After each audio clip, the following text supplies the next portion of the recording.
Hello everyone, triple a bright academy के YouTube channel पर आप सभी का स्वागत है। आज हम फिर से कुछ इंपॉर्टेंट करंट अफेयर करेंगे जो 10th ऑफ नवंबर से लेके 16th ऑफ नवंबर तक आपको देखने को मिलते हैं। ठीक है, तो चलिए स्टार्ट करते हैं आपके पास इंपॉर्टेंट करंट अफेयर, और जो जो इनके साथ इंपॉर्टेंट और बेसिक फैक्ट जुड़ते होंगे उनके बारे में भी बात करना शुरू करेंगे। ठीक है, तो चलिए सबसे पहले आपको भी पता है बच्चे कि आपके लिए क्वेश्चन डाले जाते हैं आपके पास पहले, और ये क्वेश्चन आपको क्या करना है, इनका आंसर देना है यूट्यूब के कॉमेंट सेक्शन पे। ठीक है, तो ये आप पढ़कर मुझे आंसर देंगे कि जो जो आपने पहले पढ़ा था उसी से पूरा का पूरा रिलेटेड है, और आप मुझे इसका आंसर देना शुरू करेंगे। ठीक है, तो चलिए स्टार्ट करते हैं आपके पास पहला इंपॉर्टेंट सेक्शन। और पहला इंपॉर्टेंट सेक्शन कौन सा आता है अपने पास? Appointments and persons in news. इसके साथ एक एक चीज़ जो फैक्ट जुड़ता होगा उसके बारे में बात करना शुरू करेंगे। ठीक है, तो चलिए स्टार्ट करते हैं आपके पास पहला इंपॉर्टेंट करंट अफेयर। और सबसे पहला इंपॉर्टेंट करंट अफेयर किसके साथ ऐड होता है वो देख लेते हैं। ठीक है, देखिए बच्चा क्या लिखा हुआ है यहाँ पे लिखा हुआ है आपके पास कि 51st। अब पहला तो यही डेटा आपके पास इंपॉर्टेंट हो गया कि कौन से वाले बने हैं ये, तो 51st आपको याद रखना है। और 51st जो है वो हमारे पास chief justice of India appoint हो चुके हैं। ठीक है, तो ध्यान देंगे और ध्यान से एक एक चीज़ को यहाँ पर समझना शुरू करेंगे। ठीक है, देखिए कहता है जस्टिस संजीव खन्ना जो है वो 51st CJI बने हैं, याद रखना है। और ये किसे सक्सीड करने जा रहे हैं? तो DY चंद्रचूड़ को क्या करने जा रहे हैं? सक्सीड करने जा रहे हैं। ये आपने यहाँ पर क्लियर रखना है। और DY चंद्रचूड़ कब रिटायर हो जाएंगे? तो नवंबर 10, 2024 को वो रिटायर हो चुके हैं। ठीक है, अब कहता है बच्चे कि जो ये जस्टिस संजीव खन्ना है ये पोस्ट पे कब तक रहेंगे? ध्यान देना, कब तक रहेंगे? 13 मई 2025 तक ये रहेंगे। ठीक है, अब ऐसा क्यों नहीं, इसके बारे में थोड़ी सी बात करते हैं ताकि आपको समझ में आ जाए क्या पढ़ रहे हैं आप। ठीक है, देखिए बच्चा सबसे पहले समझते हैं कि जब भी हम सुप्रीम कोर्ट की बात करते हैं, ध्यान देंगे बच्चा, जब भी हम सुप्रीम कोर्ट की बात करते हैं, सुप्रीम कोर्ट में आने की मतलब जज बनने की कोई मिनिमम एज प्रिस्क्राइब्ड नहीं है। और इसी के साथ साथ एक मैक्सिमम एज उन्होंने दे रखी है कि आप कब तक रह सकते हैं, जब तक आप कितने साल के नहीं हो जाते, 65 वर्षीय आप नहीं हो जाते हैं, तब तक आप कहाँ पर रहेंगे? तब तक आप क्या बनकर रहेंगे? यहाँ पे चीफ जस्टिस ऑफ जज या फिर चीफ जस्टिस आप बनकर रह सकते हैं। ठीक है, अब समझो बच्चा, अब यहाँ पर समझो इनका जो जन्म है वो एक्चुअली में कब हुआ था? तो याद रखना है आपने 14 मई 1960 को। अगर आप इसके हिसाब से लगाते हैं तो इनके 65 वर्ष बड़े नजदीक हैं, और इसीलिए ये 13 मई 2025 तक पावर में यहां पर रहेंगे। क्लियर हो गया? उसके बाद अगला क्या लिखा हुआ है बच्चे? कहता है justice Sanjeev Khanna enrolled as an advocate. क्या बने होंगे बच्चा? तो दिल्ली बार काउंसिल के अंदर क्या बने होंगे? ये एडवोकेट बने होंगे। और उसके बाद अगर हम बात करते हैं यहाँ पे, उसके बाद जो है उसके बाद he was elevated as an additional judge of the Delhi High Court in 2005 and was made a permanent judge in 2006। और उसके बाद ये क्या बने होंगे? सुप्रीम कोर्ट के जज बने थे कब? 18 जनवरी 2019 को। ठीक है, क्लियर हो गया आपके पास? उसके बाद अगला कहता है he has been a part of several landmark judgments। ठीक है, तो बहुत सारी लैंडमार्क जजमेंट्स हुई हैं कहाँ पर? आपने याद रखना है सुप्रीम कोर्ट में। उसमें इनका भी एक बहुत इंपॉर्टेंट रोल रहा है। जैसे किसे खत्म करना बच्चे? आर्टिकल 370 को रिवोक करना। तो जब आर्टिकल 370 को रिवोक किया जा रहा था, उनमें बहुत सारे जजेस की जजमेंट जा रही थी, और उनमें से एक जज कौन थे? तो आपको याद रखना है, एक कौन थे हमारे पास? संजीव खन्ना थे। उसके अलावा इलेक्टोरल बॉन्ड स्कीम आई थी कब बच्चा? तो ये आपको याद रखना है 2018 में, और इसमें भी कौन एक्टिव थे? तो आप याद रखेंगे संजीव खन्ना इसमें भी एक्टिव थे। उसके बाद आता है ईवीएम। अगर हम ईवीएम की बात करें, इन सब इश्यूज में एक बहुत इंपॉर्टेंट रोल प्ले करा है किसने? तो आप याद रखेंगे किसने रोल प्ले करा है? संजीव खन्ना ने। क्लियर हो गया? अब समझो बच्चे, ईवीएम से क्वेश्चन निकाल लेते हैं अपने पेपर का। वो ये आता है कि पहली बार ईवीएम का प्रयोग कब किया गया था? तो आप याद रखेंगे 1982 में। और कहां किया गया था बच्चे? तो आंसर आपके पास क्या होगा यहाँ पे? केरला। ये आपने यहाँ पर याद रखना है। ठीक है, अब समझते हैं। कहता है बच्चे, अब आते हैं कॉन्स्टिट्यूशन के अकॉर्डिंग और चीज़ों को देखना शुरू करते हैं। ठीक है, कहता है आर्टिकल नंबर 124 क्लॉज 1 जो है वो कहता है कि there shall be a Supreme Court of India, जिसमें कौन होंगे बच्चा, जिसमें कौन होंगे, चीफ जस्टिस ऑफ इंडिया होंगे। ठीक है, अब ध्यान रखते हैं एट प्रेजेंट अगर हम बात करें यहाँ पर, एट प्रेजेंट हमारे पास कितने जजेस हैं बेटा, तो आप याद रखेंगे 34, और 34 में एक कौन होता है, तो 33 प्लस 1, 33 हो गए जजेस, और एक कौन होगा यहाँ पे, चीफ जस्टिस ऑफ इंडिया। एक कौन होगा बच्चे, चीफ जस्टिस ऑफ इंडिया। अगला कहता है आर्टिकल 126 संविधान का कहता है appointment of an acting CJI. जब भी बच्चे हम एक्टिंग सीजेआई की बात करेंगे, एक्टिंग का मतलब है जब ओरिजिनल वाला पावर में नहीं है तो उसके बिहाफ पे जो आएगा उसे क्या बोलेंगे हम यहाँ पर, एक्टिंग सीजेआई बोलते हैं। उसके बाद कहता है सीजेआई इज अपॉइंटेड बाय, ध्यान देंगे आप यहाँ पे, तो चीफ जस्टिस ऑफ इंडिया को अपॉइंट कौन करता है, प्रेसिडेंट करता है, और कौन से क्लॉज के अंदर, तो clause 2 of article number 124 of Indian constitution. ये आपने यहाँ पर याद रखना है। ठीक है, क्लियर हो गया आपके पास। अब आते हैं इसके साथ बनने वाले फैक्ट पे और देख लेते हैं क्या क्या चीज़ें हमारे पास आती हैं। ठीक है, देखिए जब भी हम सुप्रीम कोर्ट की बात करेंगे, जब भी हम सुप्रीम कोर्ट की बात करेंगे, आर्टिकल नंबर 124 से लेकर 147 और संविधान का कौन सा वाला भाग बचे, तो part number 5 of Indian constitution किससे डील करता है, सुप्रीम कोर्ट से डील करता है। ये हमें यहाँ पर क्लियर रखना है। ठीक है, अगर हम बात करें कि जो अगर हम बात करते हैं यहाँ पे सीजेआई की बात करते हैं, वो अपना रेजिग्नेशन किसको देंगे, तो रेजिग्नेशन भी किसको देंगे बच्चे, तो आप याद रखेंगे रेजिग्नेशन भी किसको दिया जाएगा, प्रेसिडेंट को दिया जाएगा। ठीक है, अब इसके साथ बनने वाले अदर क्वेश्चंस क्या क्या हो सकते हैं उनके बारे में और डिटेल में बात करना शुरू करते हैं। ठीक है, तो ध्यान देंगे आप यहाँ पर, और क्या क्या क्वेश्चन बनते हैं वो यहाँ पर देख लेते हैं। ठीक है, देखिए बच्चा एक्चुअली में अब बिल्कुल बेसिक से समझते हैं ताकि हमें समझ में आए। ठीक है, देखिए बच्चा, जब हम सुप्रीम कोर्ट की बात करते हैं, जब भी हम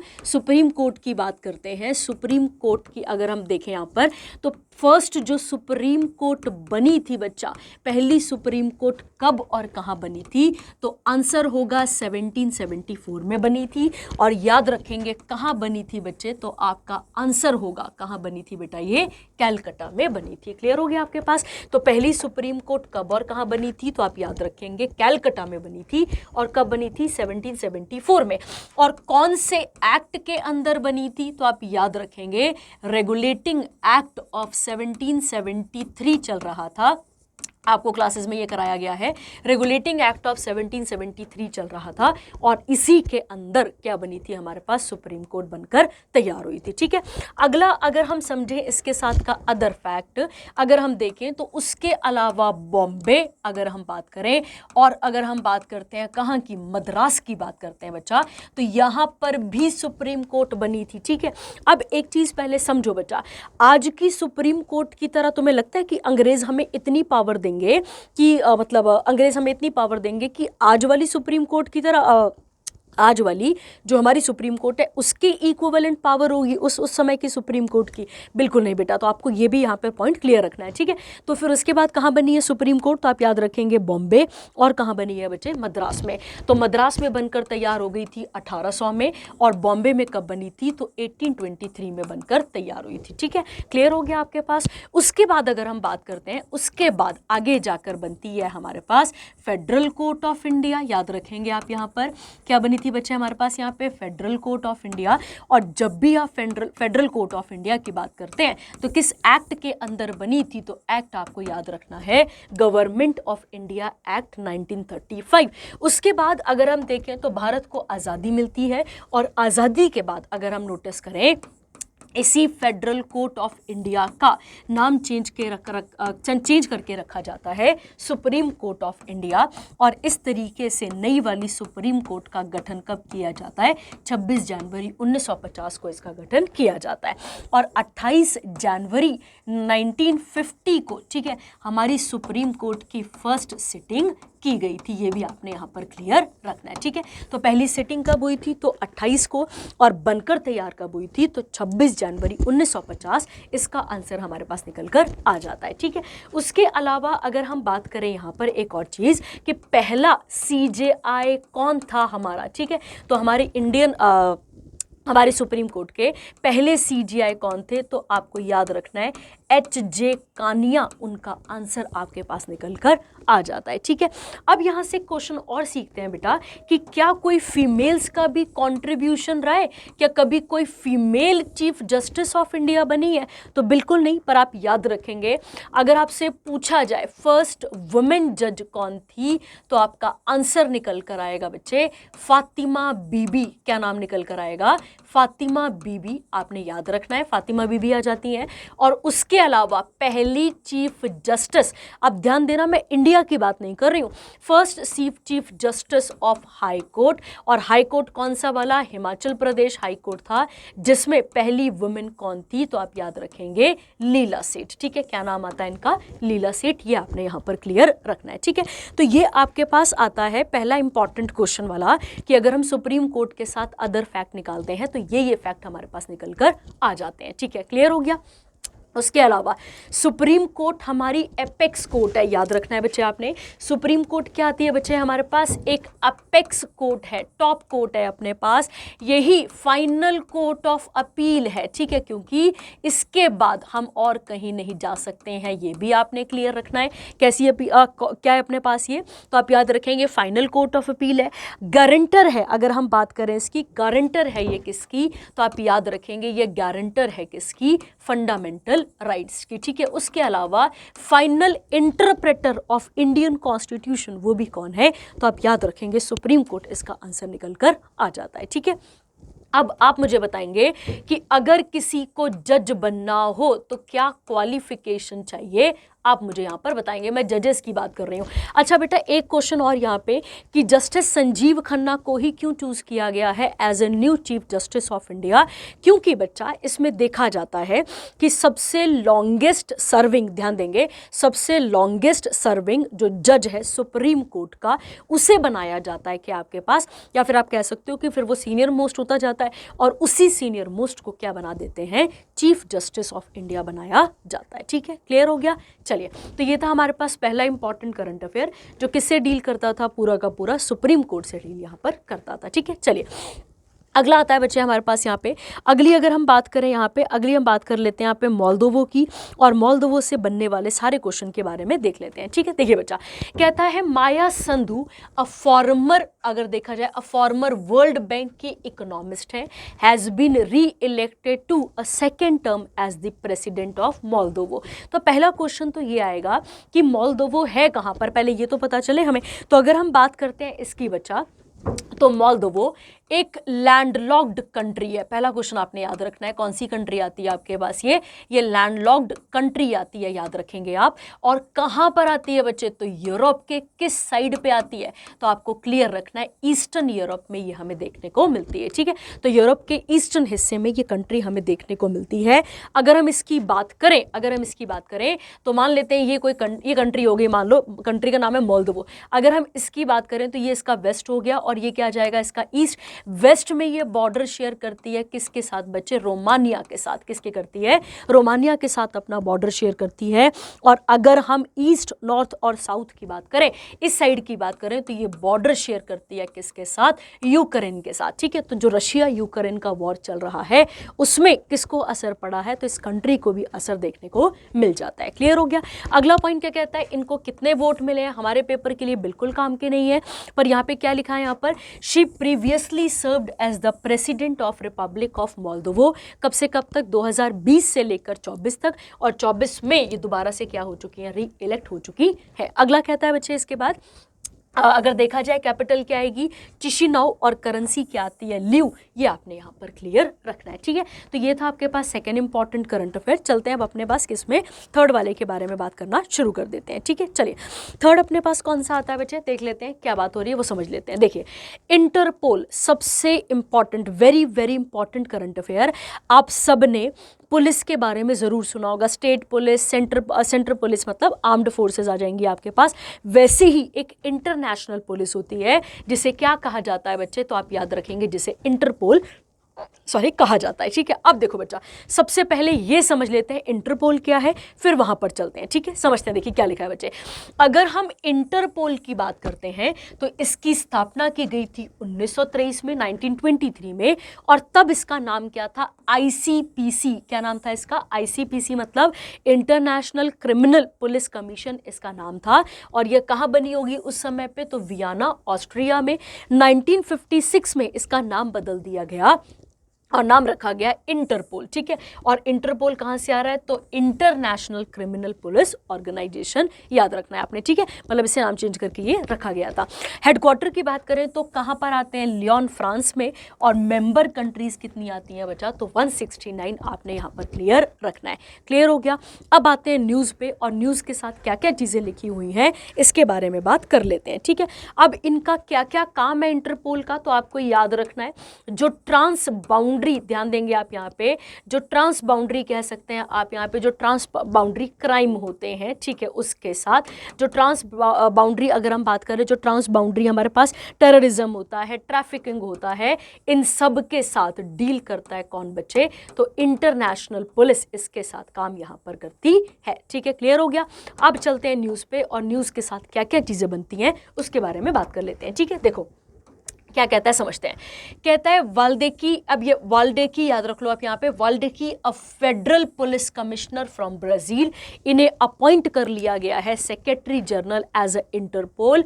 और कहाँ चल रही थी ये मीटिंग, तो आप याद रखेंगे ये 92 नंबर की जनरल असेंबली चल रही थी, कहाँ पर, ग्लासगो। और ग्लासगो कहाँ पर आता है बच्चे, स्कॉटलैंड में, हमें याद रखना है, ठीक है।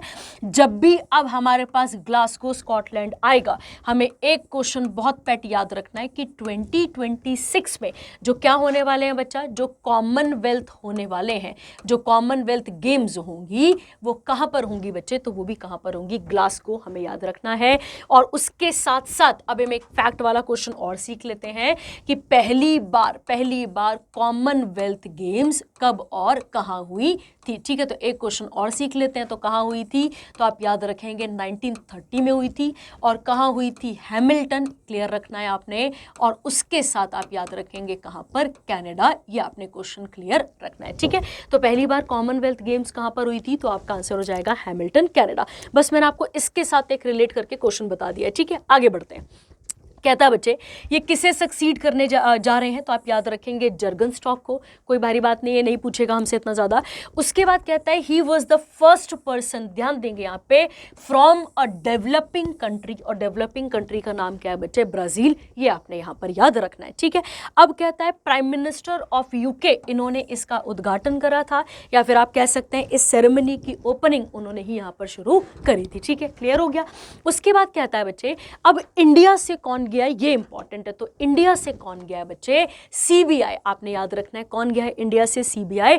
और सीबीआई के डायरेक्टर कौन है, प्रवीण सूद। जब भी हम सीबीआई की बात करेंगे बच्चा, सीबीआई कब बनी थी हमारे पास, 1963 में बनी थी। और याद रखना है किस कमीशन से बनी थी, किस कमीशन के, तो उस कमीशन का नाम है संथानम कमीशन की रिकमेंडेशन से बनी थी हमारे पास सीबीआई, ठीक है। उसके अलावा एक बंदा और गया है जिसका नाम है विजेंद्र, याद रखना है आपने, बिदारी। और ये कौन है बच्चे, तो ये फेडरल एंटी करप्शन एजेंसी के कौन है, मेंबर है, ठीक है। क्लियर हो गया, डायरेक्टर है, सॉरी, ये आपने यहाँ पर याद रखना है।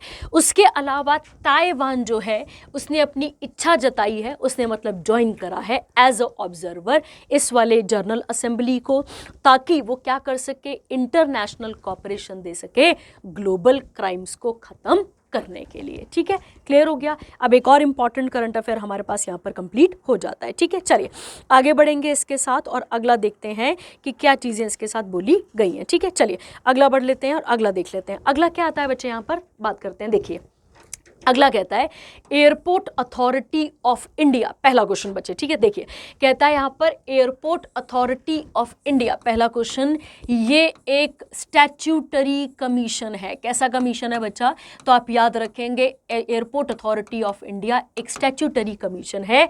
इसकी स्थापना 1 अप्रैल 1995 को की गई थी।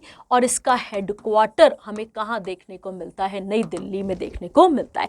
Airport airport authority of India का मेन काम है कि जो इंफ्रास्ट्रक्चर है, जो एयरपोर्ट के अंदर जो इंफ्रास्ट्रक्चर है उसको ग्राउंड और हवा में दोनों पे, एयर और ग्राउंड दोनों लेवल पे मेंटेन करने का काम कौन करता है? AAI करता है। ठीक है, अब इसके कौन अपॉइंट हुए हैं? चेयरमैन। और अब कौन बने हैं चेयरमैन? विपिन कुमार बने हैं, याद रखना है। किसे सक्सीड कर रहे हैं? एम सुरेश को। और जो अभी तक क्या थे? इंटरिम। इंटरिम वर्ड का मतलब होता है बच्चे टेम्पररी। क्या कहते हैं इस वर्ड को? हम यहाँ पर टेम्पररी कह देते हैं। ठीक है, अब यहाँ से एक और क्वेश्चन निकालो जरा सा। जब भी हम मिनिस्ट्री ऑफ सिविल एविएशन की बात करते हैं, जब भी हम मिनिस्ट्री ऑफ सिविल एविएशन की बात करते हैं तो अभी किसके पास है ये? तो के राम मोहन नायडू, अभी इनके पास ये साम्राज्य नहीं, आई एम सो सॉरी, इनके पास ये मिनिस्ट्री देखने को हमें मिलती है। ठीक है, याद रखेंगे आप। अच्छा, उसके अलावा आप मुझे एक स्कीम के बारे में बताएंगे जो इंडिया की एक रीजनल स्कीम है, उड़ान। ठीक है, आप मुझे बताएंगे उड़ान स्कीम क्या है, इसका फुल फॉर्म क्या है और कब इसे चलाया गया था, आप मुझे इसके बारे में बताएंगे। ठीक है, चलिए आगे बढ़ते हैं इसके साथ और अगला देखते हैं, अगला इंपॉर्टेंट करंट अफेयर। अगला कहता है बच्चे वर्ल्ड सेलिंग। सेलिंग की फील्ड में, सेलिंग आप सबको पता है, नाव चलाना। ठीक है, वर्ल्ड सेलिंग जर्नल असेंबली हुई है कहाँ पर बच्चे? सिंगापुर में। और कौन अपॉइंट हुए हैं? तो बेटा ये नाम याद करना थोड़े से मुश्किल है। ली क्वान हाई, इनको क्या कर लिया गया है? री इलेक्ट किया गया है एज अ प्रेसिडेंट, आपने याद रखना है। ठीक है, और ये कहाँ पर world selling foundation, world selling कहाँ फाउंड हुई थी? पेरिस में। और कब फाउंड हुई थी? 1907 में। और ये एक गवर्निंग बॉडी है जो कि किससे डील करती है बच्चे? सेलिंग से, और विद 137 नेशनल सेलिंग एसोसिएशंस के साथ। ठीक है, तो बिल्कुल फैक्चुअल है, कोई और भारी बात इसमें ऐड करने को भी नहीं है। ठीक है, अगला पढ़ लेते हैं बच्चे। हैती के प्राइम मिनिस्टर, क्या क्वेश्चन है हमारे पास? हैती के प्राइम मिनिस्टर कौन है? तो ध्यान देंगे यहाँ पे। अब ये अलेक्सा जैसा नाम है, एलेक्स कर लो यहाँ पे, एलेक्स डिडिर फिल्स एमी, तो ये फिल्म जैसा नाम है बेटा, बड़े खतरनाक नाम है। और ये क्या बने हैं? वहां पर नए प्रधानमंत्री बने। अब पहला क्वेश्चन बनेगा कि हैती है कहां पर, पहले तो ये समझ लेते हैं। ठीक है बच्चा, देखो अगर आप सबने वर्ल्ड का मैप देखा होगा तो यहाँ पर आपको एक कॉन्टिनेंट मिलता है नॉर्थ अमेरिका, और इधर आपको एक ओशन मिलता है। ओशन का नाम क्या आता है? Atlantic ocean. और अगर अब आप ध्यान दें यहाँ पर, तो यहाँ पे कौन सा कॉन्टिनेंट है? South America. और नॉर्थ अमेरिका और साउथ अमेरिका को कनेक्ट करने वाले कैनाल का नाम क्या आता है? पनामा आ जाता है। ठीक है, अब इस अटलांटिक ओशन की भी अगर आप बात करें, इधर नॉर्थ में, अटलांटिक ओशन के नॉर्थ में यहाँ पे ग्रुप ऑफ आइलैंड्स है, और उन ग्रुप ऑफ आइलैंड्स में आता है आपके पास कौन सा देश? तो आप याद रखेंगे हैती आता है। क्लियर हो गया? उसके बाद कहता है His predecessor Gary Collin was ousted just 5 months into office। अब ये तो छोड़ देंगे, चलो इतना काम का नहीं है, बस आपको इतना यहाँ पर क्लियर रखना है। ठीक है, और कैपिटल क्या आती है? पोर्ट ऑ प्रिंस, ये आपने यहाँ पर क्लियर रखना है। ठीक है, तो ये आप यहाँ पर क्लियर रखेंगे, इसके साथ बनने वाला एक इंपॉर्टेंट क्वेश्चन। ठीक है, अब एक और चीज़ देख लेते हैं। हैती क्या है बच्चा? तो एक कैरेबियन कंट्री है जो कहाँ पर आती है? नॉर्थ अटलांटिक जो ओशन है बच्चे, उसके नॉर्थ पे सिचुएटेड है, ये आपने यहाँ पर क्लियर रखना है। ठीक है, क्लियर हो गया बच्चा? चलिए आगे बढ़ते हैं, अब अगला देखते हैं। अगला कौन सा सेक्शन आता है बच्चे हमारे पास? यहाँ पे नेशनल, और बहुत बहुत इंपॉर्टेंट सेक्शन है पेपर पॉइंट ऑफ व्यू के लिए। ठीक है, देखिए क्या कहता है बच्चे यहाँ पर आपके पास, समझ लेते हैं और चीजों को ध्यान से देखते हैं। ठीक है, प्रधानमंत्री विद्या लक्ष्मी स्कीम, नाम से क्लियर है, विद्या मतलब एजुकेशन के साथ हो गया, और लक्ष्मी भैया पैसा हो गया। ठीक है, तो क्या बात हो रही है और क्या चीजें हैं, इसके साथ पूरा का पूरा क्लियर करते हैं। ठीक है, ध्यान देते हैं बच्चा। अब पहले, इससे पहले मैं आपको एक दो चीजें समझा देती हूँ ताकि आपको बेसिक क्लियर हो जाए। समझो, देखो बच्चा, एक्चुअली में इंडिया में 3 बारी एजुकेशन पॉलिसी आ चुकी है। ठीक है, तो क्या लिख देते हैं आप यहाँ पे? National education policy. जो सबसे पहली बार आई थी बच्चे, वो कब आई थी? 1968 में। और उस समय हमारी प्रधानमंत्री कौन थी? तो आप याद रखेंगे इंदिरा गांधी थी। ये भी क्लियर हो गया। जो सेकंड आई बच्चे, वो सेकंड हमारे पास कब आई थी? तो आपको याद रखना है 1986 में, और तब राजीव गांधी हमारे पास क्या थे? तो आप याद रखेंगे उस समय पे वो हमारे पास प्रधानमंत्री थे।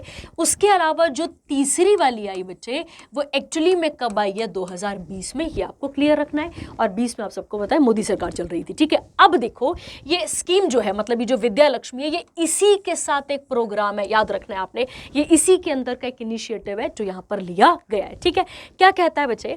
कहता है यूनियन कैबिनेट चेयर्ड बाय प्रधानमंत्री हैज अप्रूव्ड विद्या लक्ष्मी। ध्यान देंगे यहां पर, कहता है ये एक नई, एक सेंट्रल सेक्टर स्कीम है। अब आप जो पेपर देते हैं वहाँ पे गड़बड़ कर देता है, लिख देता है स्टेट है, कुछ और लिख देता है। तो पहले तो आपको क्लियर रखना है ये सेंटर सेक्टर स्कीम है जिसका एम है बच्चों की मदद करना, पैसों को लेकर उनकी मदद करना, और किन स्टूडेंट्स की मदद करना है, मेरिटोरियस की, ये आपने यहाँ पर क्लियर रखना है।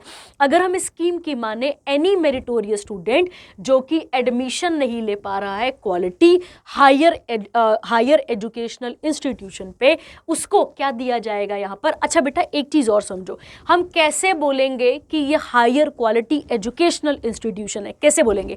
तो आप सबको पता है NIRF के बारे में, जो NIRF जो रैंकिंग है हमारे पास, जो यूनिवर्सिटीज़ इनको रैंकिंग दी जाती है, उसकी जो टॉप 100 कह सकते हो जो यूनिवर्सिटीज़ है उनको इसके अंदर कवर किया जाएगा। ये आपने यहाँ पर क्लियर रखना है, ठीक है। अब क्या कहता है बच्चों, उन्हें कैसा लोन दिया जाएगा, कोलेट्रल, मतलब अपनी पढ़ाई के लिए कुछ गिरवी रखना नहीं पड़ेगा आपको, आप आराम से क्या ले सकते हैं, लोन। कोई गारंटर भी नहीं चाहिए यहाँ पर, बैंक आपको बहुत ही आसानी से लोन दे देगा, ये आपको यहाँ पर क्लियर रखना है। उसके साथ साथ अगर आपकी कोई ट्यूशन फी भी है उसे भी यहाँ पर कवर किया जाएगा, और उस कोर्स से रिलेटेड जो भी एक्सपेंसेस होंगे वो सरकार आपका यहाँ पर देख लेगी, ठीक है। उसके बाद कहता है गवर्नमेंट ऑफ इंडिया ने एलोकेट करा है 3600 crore for this scheme during the period from financial year. अब ये इंपॉर्टेंट है हमारे लिए, फाइनेंशियल ईयर कब से कब तक की हम यहाँ पर बात कर रहे हैं, तो 25 से 31, मतलब लगभग 5-6 साल आप यहाँ पर काउंट कर सकते हैं। And 7 lakh new students are expected to avail the benefit to this interest subvention during the period, ठीक है। तो किसके लिए थी बच्चा ये स्कीम, तो आपको याद रखना है, मतलब ऐसे छात्र जो पढ़ना चाहते हैं पर उनके पास क्या नहीं है बच्चे, उनके पास पैसे नहीं है, गरीब हैं, उनके लिए ये स्कीम यहाँ पर लाई गई थी, ठीक है। क्लियर हो गया आपके पास। चलिए अब इसके साथ 1-2 क्वेश्चन और बनते हैं, उनके बारे में भी बात कर लेते हैं और देख लेते हैं कि और क्या क्या क्वेश्चन हमारे पास बन सकता है। तो आई होप आपको पहले ये समझ में आ गया कि कौन कौन सी किसके अंदर इसको चलाया गया है, ठीक है। अब देखो बच्चा, अब एक बात समझो, देखो एक्चुअली में अगर हम बात करते हैं, सबसे पहले बिल्कुल बेसिक एक क्वेश्चन लेते हैं यहाँ पे। एक्चुअली में इंग्लिश एजुकेशन एक्ट भी आ चुका है हमारे इंडिया में, ये हम नहीं लेकर आए थे, ब्रिटिशर्स लेकर आए थे, याद रखना है आपने। और ये कब आया था बच्चे, 1835 में। और किसके टाइम पर आया था, तो आप याद रखेंगे विलियम बेंटिक के टाइम पर आया था। और जब भी विलियम बेंटिक आता है, इससे भी हम 2 क्वेश्चन निकाल लेते हैं। पहला क्वेश्चन, सती को खत्म करने वाला, लीगली तौर पे खत्म करने वाला कौन था, विलियम बेंटिक 1829। और उसके अलावा अगर हम विलियम बेंटिक की बात करें, ये पहला गवर्नर जनरल ऑफ इंडिया है, ये भी हमें यहां पर क्लियर रखना है। क्लियर हो गया। उसके अलावा अगर हम बात करते हैं इसी करंट अफेयर के बारे में, तो आपने याद रखना है जब हमारे पास डलहौजी था, गवर्नर जनरल कौन था बच्चे, डलहौजी था। और इसी डलहौजी को हम क्या कहते हैं बच्चे, मेकर ऑफ मॉडर्न इंडिया भी इसे कहा जाता है, ये आपने क्लियर रखना है। जब भी हम डलहौजी की बात करते हैं बच्चे, डलहौजी के टाइम पर 1854 में एजुकेशन को फैलाने के लिए, इंडिया में एजुकेशन को स्प्रेड करने के लिए वुड्स डिस्पैच आया था। क्या आया था बच्चे यहाँ पे, वुड्स डिस्पैच, ये आपने क्लियर रखना है।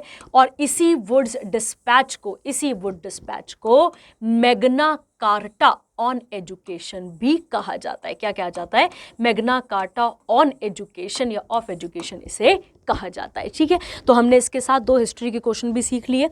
हिस्ट्री तो मतलब इन जनरल हमने 1-2 क्वेश्चन और यहाँ पर कवर कर लिए हैं, ठीक है। तो आई होप आपको ये वाला क्वेश्चन भी यहाँ तक, या ये वाली न्यूज़ भी आपके पास यहाँ पर क्लियर हो चुकी होगी, ठीक है। चलिए आगे बढ़ते हैं इसके साथ और अगला करंट अफेयर देखते हैं किसके बारे में यहाँ पर बात की जा रही है, ठीक है। चलिए अगला देख लेते हैं क्या है। अगला कहता है बच्चे, एक्चुअली में एक ऑर्गेनाइजेशन है, पहले ये समझते हैं, ठीक है। पहले ऑर्गेनाइजेशन को समझते हैं फिर न्यूज़ पे चलते हैं। देखिए क्या लिखा हुआ है, कहता है एक ऑर्गेनाइजेशन है जिसका नाम है the Indian green building council. आप ऐसा ग्रुप कह सकते हैं, ऑर्गेनाइजेशन एक काउंसिल है जिसका हेडक्वार्टर कहाँ पर है, हैदराबाद तेलंगाना में है। और इसकी स्थापना की गई थी 2001 में। अब बेटा ये किसका विंग है, तो ये किसका पार्ट है, CII का पार्ट है। और इसका मेन एम है जो भी क्या कह सकते हैं आप, जो भी बिल्डिंग्स ग्रीनरी मतलब नेचर कंजर्वेशन इन सब चीज़ों पे फोकस करती है, उनको एक सर्टिफिकेट प्रोवाइड करती है ये बॉडी। आपने पहले ये क्लियर रखना है, ठीक है। इसी बॉडी ने एक्चुअली में कांगड़ा हिमाचल प्रदेश में एक जू है जिसका नाम क्या आता है, दुर्गेश अरण्य जूलॉजिकल पार्क, इसको ये क्या दे दिया है, सर्टिफिकेशन दे दिया है, ठीक है। तो पहले आपको ये क्लियर होना चाहिए। और इसका मेन एम क्या है बेटा, इसका मेन एम है कि जो ग्रीन बिल्डिंग्स है उनको रेटिंग करना, उनको क्या करना, यहाँ पर उनको सर्टिफिकेशन प्रोवाइड करना, ये काम करना इसका मेन काम है, ठीक है। अब देखिए कहता है दुर्गेश अरण्य जूलॉजिकल पार्क कहाँ पर आता है, बनखंडी एरिया, और कहाँ पर आ जाएगा, कांगड़ा देहरा कॉन्स्टिट्यूएंसी। तो जो हिमाचल के बच्चे हैं वो एक्यूरेट याद रखेंगे, बाकी अदर बच्चे तो हिमाचल प्रदेश कांगड़ा काफ़ी है। कहता है ये पहला जू बन जाएगा इंडिया में जिसको IGBC का अवार्ड यहाँ पर मिला है, ठीक है। इस सर्टिफिकेशन की बात करते हैं बच्चा, तो जिसने सस्टेनेबल इंफ्रास्ट्रक्चर वहाँ पर मेंटेन करके रखा, इको फ्रेंडली प्रैक्टिसेस करी, मतलब एनवायरमेंट और मतलब ह्यूमन और नेचर और जानवर और नेचर इनके साथ इको फ्रेंडली हो गया आपके पास, और उसके अलावा कंजर्वेशन और एनवायरमेंटल रिस्पॉन्सिबिलिटी के लिए कुछ अनोखा काम करा है, उसे ये सर्टिफिकेशन यहाँ पर दिया जाता है, ठीक है। क्लियर हो गया। अब इसके साथ देख लेते हैं हिमाचल प्रदेश के साथ बनने वाले 2-4 क्वेश्चन और बात कर लेते हैं उसके बारे में भी, ताकि हमें क्लियर हो जाए, ठीक है। देखिए अगर हम बात करें तो सीएम कौन है यहाँ पर, तो आप सबको पहले भी कराया हुआ है, सुखविंदर सिंह सुक्खू, ठीक है, याद रखेंगे आप यहाँ पे सुखविंदर सिंह सुक्खू आप लिख लेंगे।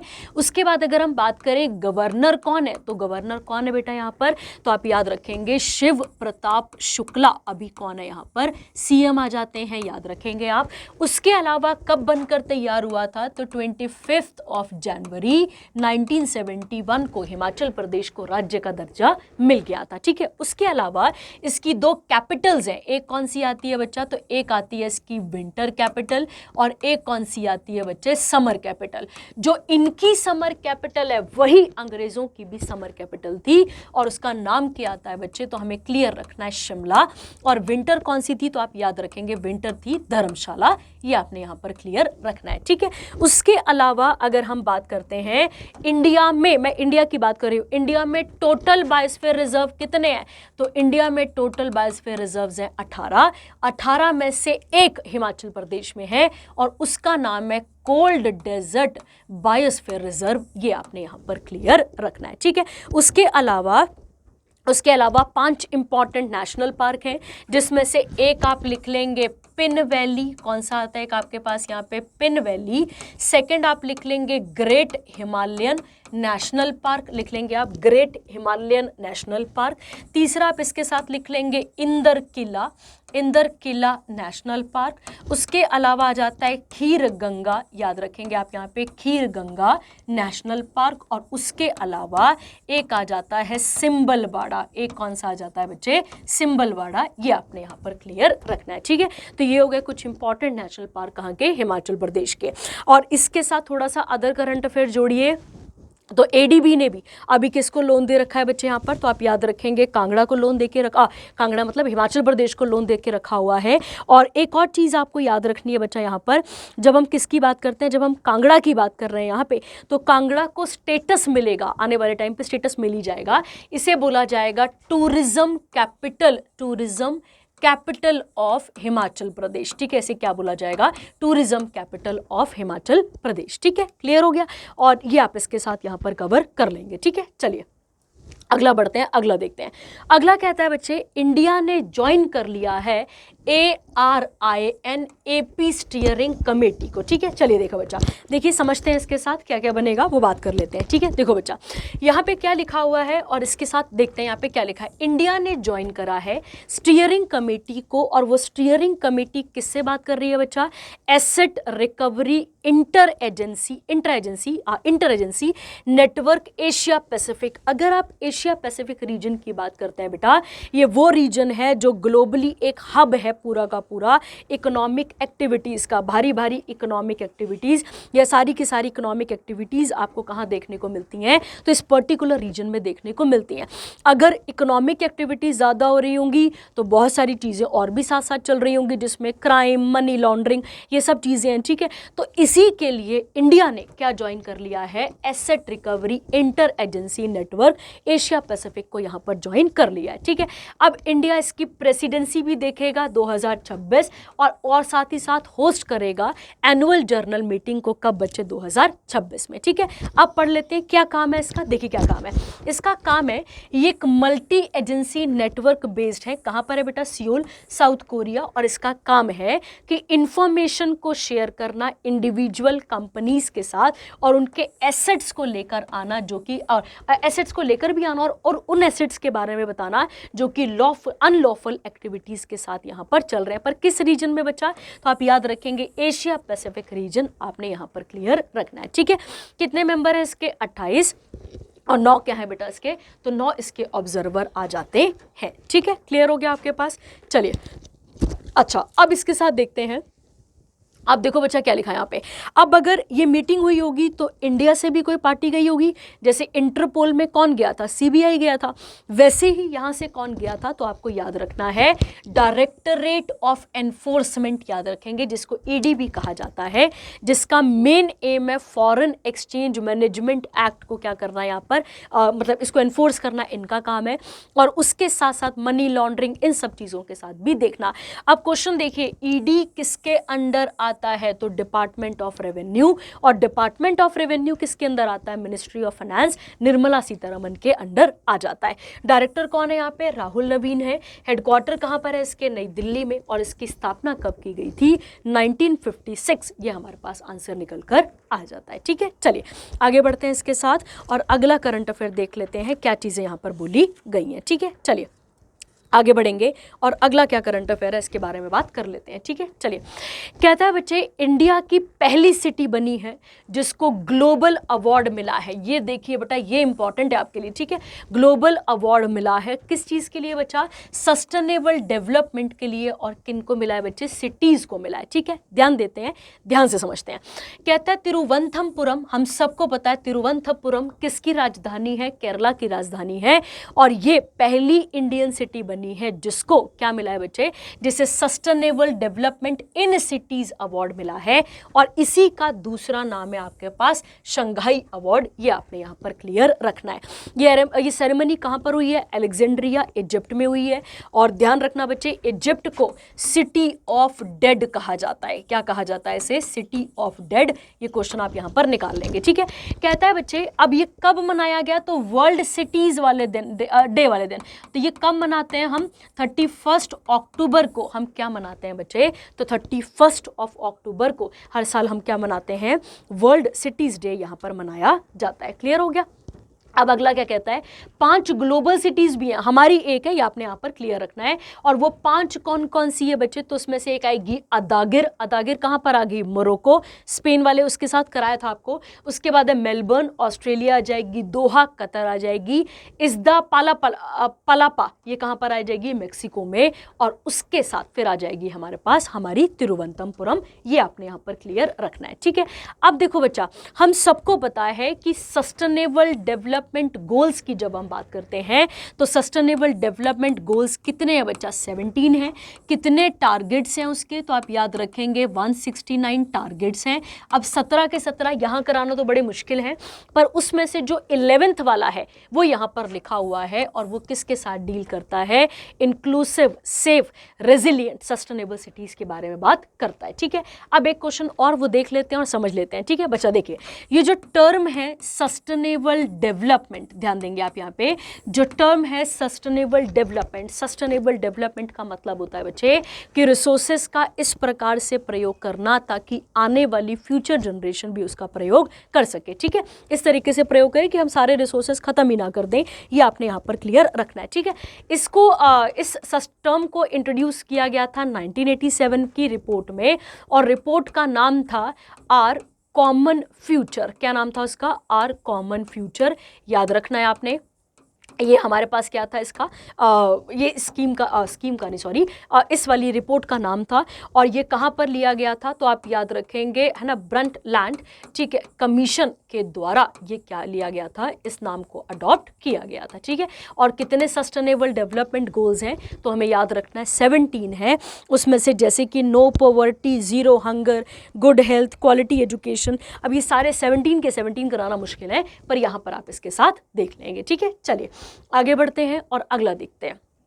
अगला आता है बच्चे नमो ड्रोन दीदी। ये भी कैसी स्कीम है तो आपने याद रखना है, ये भी सेंटर की स्कीम है, आपने याद रखना है। और क्या इसके साथ है इसके बारे में बात करते हैं, ठीक है। एक्चुअली में इस स्कीम का मेन एम है वुमेन एम्पावरमेंट को बढ़ाना, ठीक है, वुमेन एम्पावरमेंट करना, ये इसका मेन एम आपको देखने को मिल जाता है, ठीक है। क्या बोलता है, कहता है गवर्नमेंट ऑफ इंडिया ने अप्रूव करा है एक सेंट्रल सेक्टर स्कीम को जिसका नाम है Namo drone Didi for the providing drones to the women self help group under the Deen Dayal Antyodaya योजना। शायद आप सबको पता होगा बच्चे, इसके बारे में हमने पहले भी किसी एक करंट अफेयर में बात करी है दीन दयाल वाली के बारे में।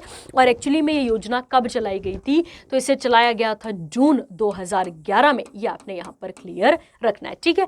अब क्या किया जाएगा बच्चे, इस स्कीम का मेन एम है कि औरतों का सशक्तिकरण मतलब उनको एम्पावर करना है। साथ ही साथ अगर हम बात करें उन्हें नौकरियां प्रदान करनी है, उनको ड्रोन्स के बारे में नॉलेज देनी है, ये सारा काम इसके अंदर किया जाएगा।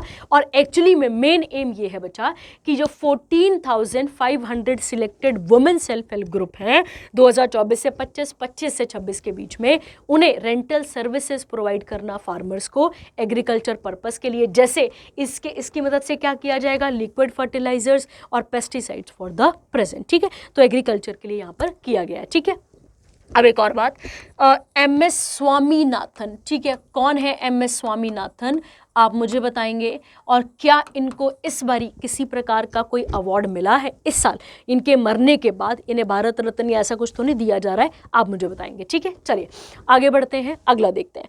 अगला आता है बच्चे यहाँ पर, अब ये भी किसके साथ है, ये भी जो क्राइम होता है, जो रॉबरी होती है कोस्टल एरियाज में, उनके साथ एसोसिएटेड। देखिए क्या लिखा हुआ है, कहता है the governing council of regional corporation agreement on combating piracy and armed robbery, इसने भी एक अपना नया डायरेक्टर जनरल चुन लिया है।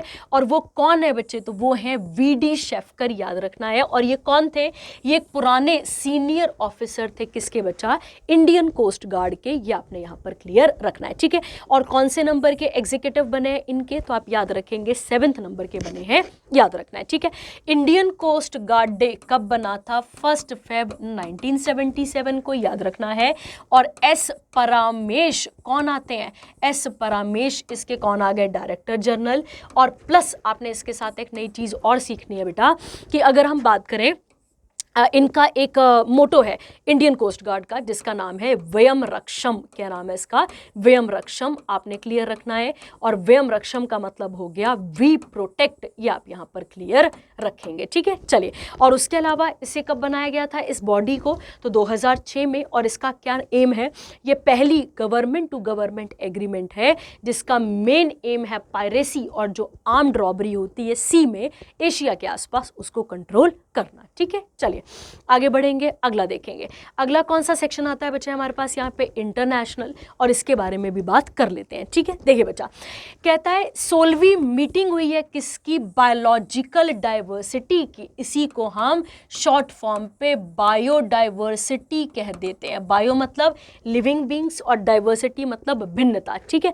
तो यहाँ पर एक्चुअली में फ्लोरा फौना की यहाँ पर बात हो रही है। और ये COP वाला क्वेश्चन आपके इस साल के सीनियर असिस्टेंट के पेपर में पूछा गया था, ठीक है। तो आप ध्यान देंगे, ये 16th नंबर की मीटिंग हुई है, कहां पर हो रही है, काली, कंबोडिया में। थीम क्या चल रही है, पीस विद नेचर, ये आपने यहां पर क्लियर रखना है, ठीक है। अब कहता है बच्चे, जो ये जो कॉन्फ्रेंस है इसका जो मेन गोल है was exercise programme on the 2022 Kunming. अब ये कनमिंग कहां पर आता है, तो आप याद रखेंगे ये चाइना में आ जाता है। और मॉन्ट्रियल कहां का सिटी आ जाती है आपके पास, तो ये कनाडा की सिटी आपके पास निकल कर आ जाती है, जिसमें ग्लोबली बायोडाइवर्सिटी फ्रेमवर्क लिया गया था, जिसमें टारगेट किया गया था कि प्रोटेक्ट करना है 30% ऑफ ग्लोबल लैंड और सी एरियाज, और जितना भी डिग्रेडेड इकोसिस्टम है उसको 30% सेटअप करना था, कब तक, 2030 तक, ठीक है। इसी में अगर आप देखें यहाँ पर, तो इसी में इंडिया ने एक प्रोग्राम अभी ज्वाइन करा था जिसका नाम क्या आता है, इंटरनेशनल बिग कैट अलायंस। आप सबको पता है इसका आइडिया दिया था किसने, नरेंद्र मोदी जी ने।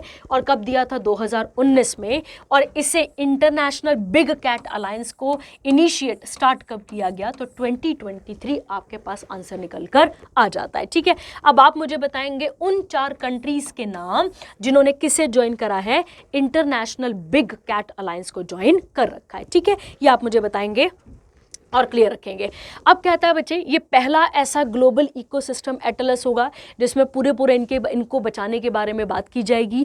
अब ये जो COP है बेटा, याद रखेंगे एक सब्सिडरी बॉडी है, ये देख लेंगे आप इसके साथ का।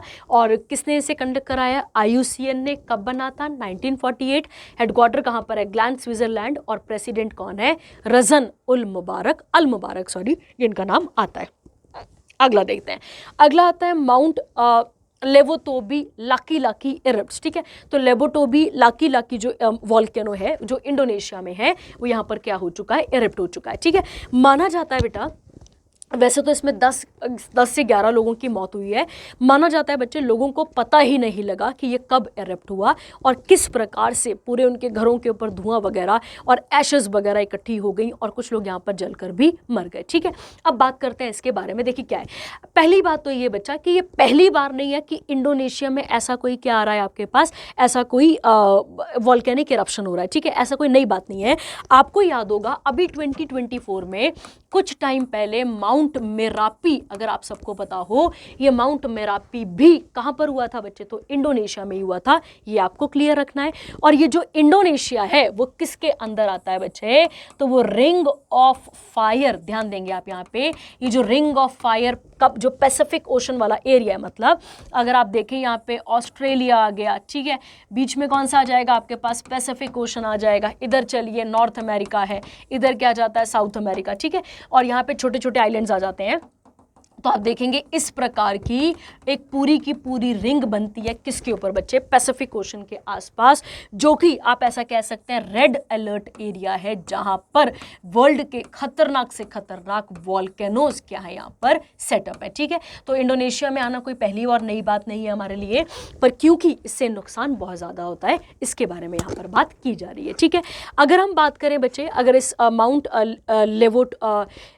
लेवोटोबी लाकी की बात करें, ये कहाँ पर सिचुएटेड है, तो आप याद रखेंगे फ्लोरेस आइलैंड। और ये कहाँ पर आ जाता है, इंडोनेशिया में। ये हमें यहाँ पर क्लियर रखना है। ठीक है, और इंडोनेशिया में ही आता है बच्चे कौन सा वाला एरिया, ये जो रिंग ऑफ फायर वाला जो एरिया है, ये किसके अंदर आता है बच्चा, ये इसी के अंदर कंप्लीट किया जाता है। ये आपने यहाँ पर क्लियर रखना है। ठीक है, और बहुत ही खतरनाक एरिया है अपने आप में, क्योंकि पूरा का पूरा ऐसा एरिया है जहाँ पे वॉल्केनोज हो गए, अर्थक्वेक हो गए, ये ज़्यादा इस रिंग ऑफ फायर के बीच में देखे जाते हैं। ठीक है, अब इसके साथ अगर हम देखें यहाँ पर वर्ल्ड में और भी बहुत खतरनाक वॉल्केनोज हैं, उसमें से अगर हम देखें इसी रिंग ऑफ फायर में एक्टिव वॉल्केनो है। एक्टिव का मतलब हो गया जो कि क्या है, जिनमें विस्फोट होते रहते हैं, उसमें से एक है बच्चे माउंट मोआना। ठीक है, याद रखना है आपने, माउंट मोआना ये कहाँ पर आता है, हवाई आइलैंड में आता है। और जब आप इसकी बात करते हैं तो ये वर्ल्ड का, याद रखेंगे आप, लार्जेस्ट एक्टिव वॉल्केनो है, याद रखना है आपने। ठीक है,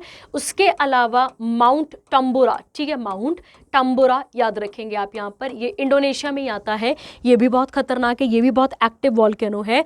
और उसके अलावा एक आता है माउंट फूजी, ये कहाँ पर आता है बच्चे, जापान में। ये भी बहुत ही खतरनाक और बहुत ही एक्टिव वॉल्केनो देखा जाता है। ठीक है, अब इसके साथ एक फैक्ट और सीख लेते हैं, इंडिया में एक्टिव वॉल्केनो कौन सा है, तो आपको याद रखना है बेटा बैरन आइलैंड, याद रखेंगे आप यहाँ पर बैरन आइलैंड।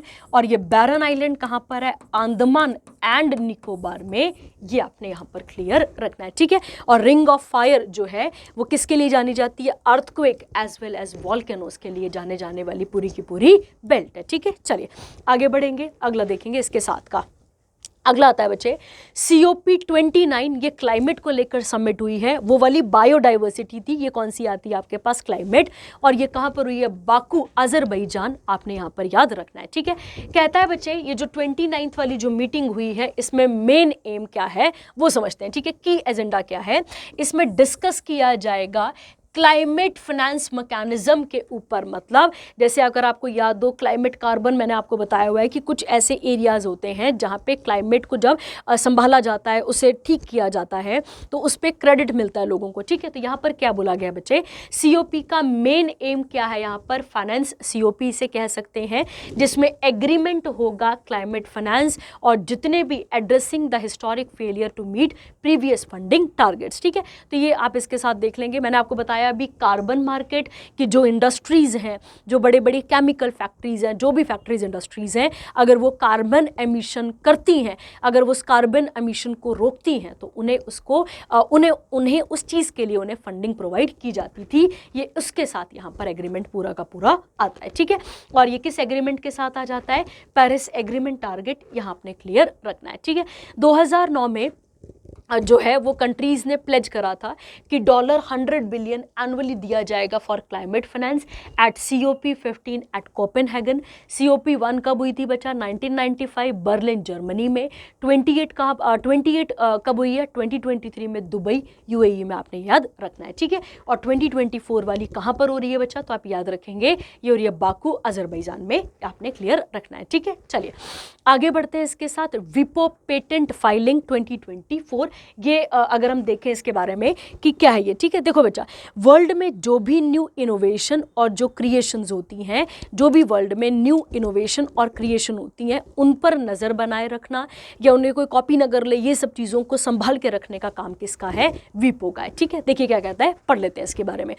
कहता है इंडिया ने एक रिमार्केबल प्रोग्रेस करी है इंटेलेक्चुअल प्रॉपर्टी फाइलिंग में, सिक्योरिंग, कौन सा रैंक है हमारा, तो आप याद रखेंगे 6th प्लेस है। अगर हम देखें यहाँ पर according to World Intellectual Property Organisation global patent filing report. ठीक है, अगर हम इस अचीवमेंट की बात करें तो कितना ग्रोथ बताया गया है, 15.7 इन पेटेंट फाइलिंग, ये आप इसके साथ देख लेंगे, और more than 64,480 patent filed in 2023। ठीक है, अब और कौन सी आती है top countries, China, USA, Japan, south Korea, Germany, और 6वें नंबर पे कौन है, इंडिया। ये आपने यहाँ पर क्लियर रखना है। ठीक है, कौन आ जाता है हमारे पास यहाँ पे, तो आप याद रखेंगे इंडिया आ जाता है। ठीक है, चलिए आगे। विपो की अगर हम बात करें तो कब बना था ये, 1967, किसकी एजेंसी है, UN की। उसके अलावा इसके हेडक्वार्टर कहाँ पर है, जिनेवा स्विट्जरलैंड, और मेंबर कंट्रीज कितनी है इसकी, 197, और डायरेक्टर जनरल कौन है, डैरेन टैंग, ये आपने यहाँ पर क्लियर रखना है। ठीक है, चलिए आगे बढ़ते हैं और अगला सेक्शन देखते हैं कौन सा आता है, अवार्ड्स एंड ऑनर्स का। ठीक है, चलिए बात कर लेते हैं और क्लियरली इसके साथ बनने वाले क्वेश्चंस के बारे में देख लेते हैं। ठीक है, क्या कहता है, देखिए कहता है महात्मा गांधी लीडरशिप अवार्ड, नाम है बच्चे Mahatma Gandhi leadership award. It means जो व्यक्ति महात्मा गांधी की गाइडलाइंस, गाइडलाइन बोलने का मतलब है उनके पैरामीटर्स या उनकी आइडियोलॉजी पे चलता होगा, उसे ये अवार्ड यहाँ पर दिया जाता है। ठीक है, क्या कहता है बच्चे, इंडिया के एक फिलंथ्रोपिस्ट और एक्टर हैं जिनका नाम है दारा सिंह खुराना, इनको इस अवार्ड से क्या किया गया है, नवाजा गया है। क्यों, क्योंकि इन्होंने अवेयरनेस फैलाई है किसमें, mental health issue as the Commonwealth year of youth championship. कहाँ पर हो रही थी, ये UK में ही, याद रखेंगे।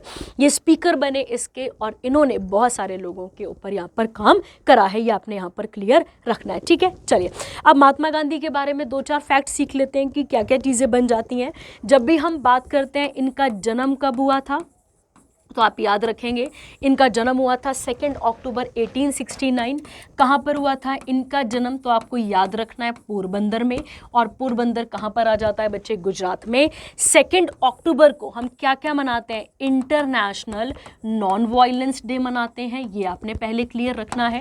उसके अलावा स्वच्छ भारत मिशन जो प्रोग्राम है वो भी हमने कब लॉन्च करा था, तो वो भी हमने इनकी बर्थ एनिवर्सरी वाले दिन ही लॉन्च करा था। ठीक है, उसके अलावा इनकी कुछ इंपॉर्टेंट न्यूज़पेपर्स हैं जिनके नाम मैं आपको बता देती हूँ। एक आती है आपके पास इंडियन ओपिनियन, याद रखना है आपने। उसके अलावा आपके पास आती है यहाँ पे एक और ओपिनियन, हो गया ना, स्पेलिंग गलत हो गई यहाँ पे, ओपिनियन।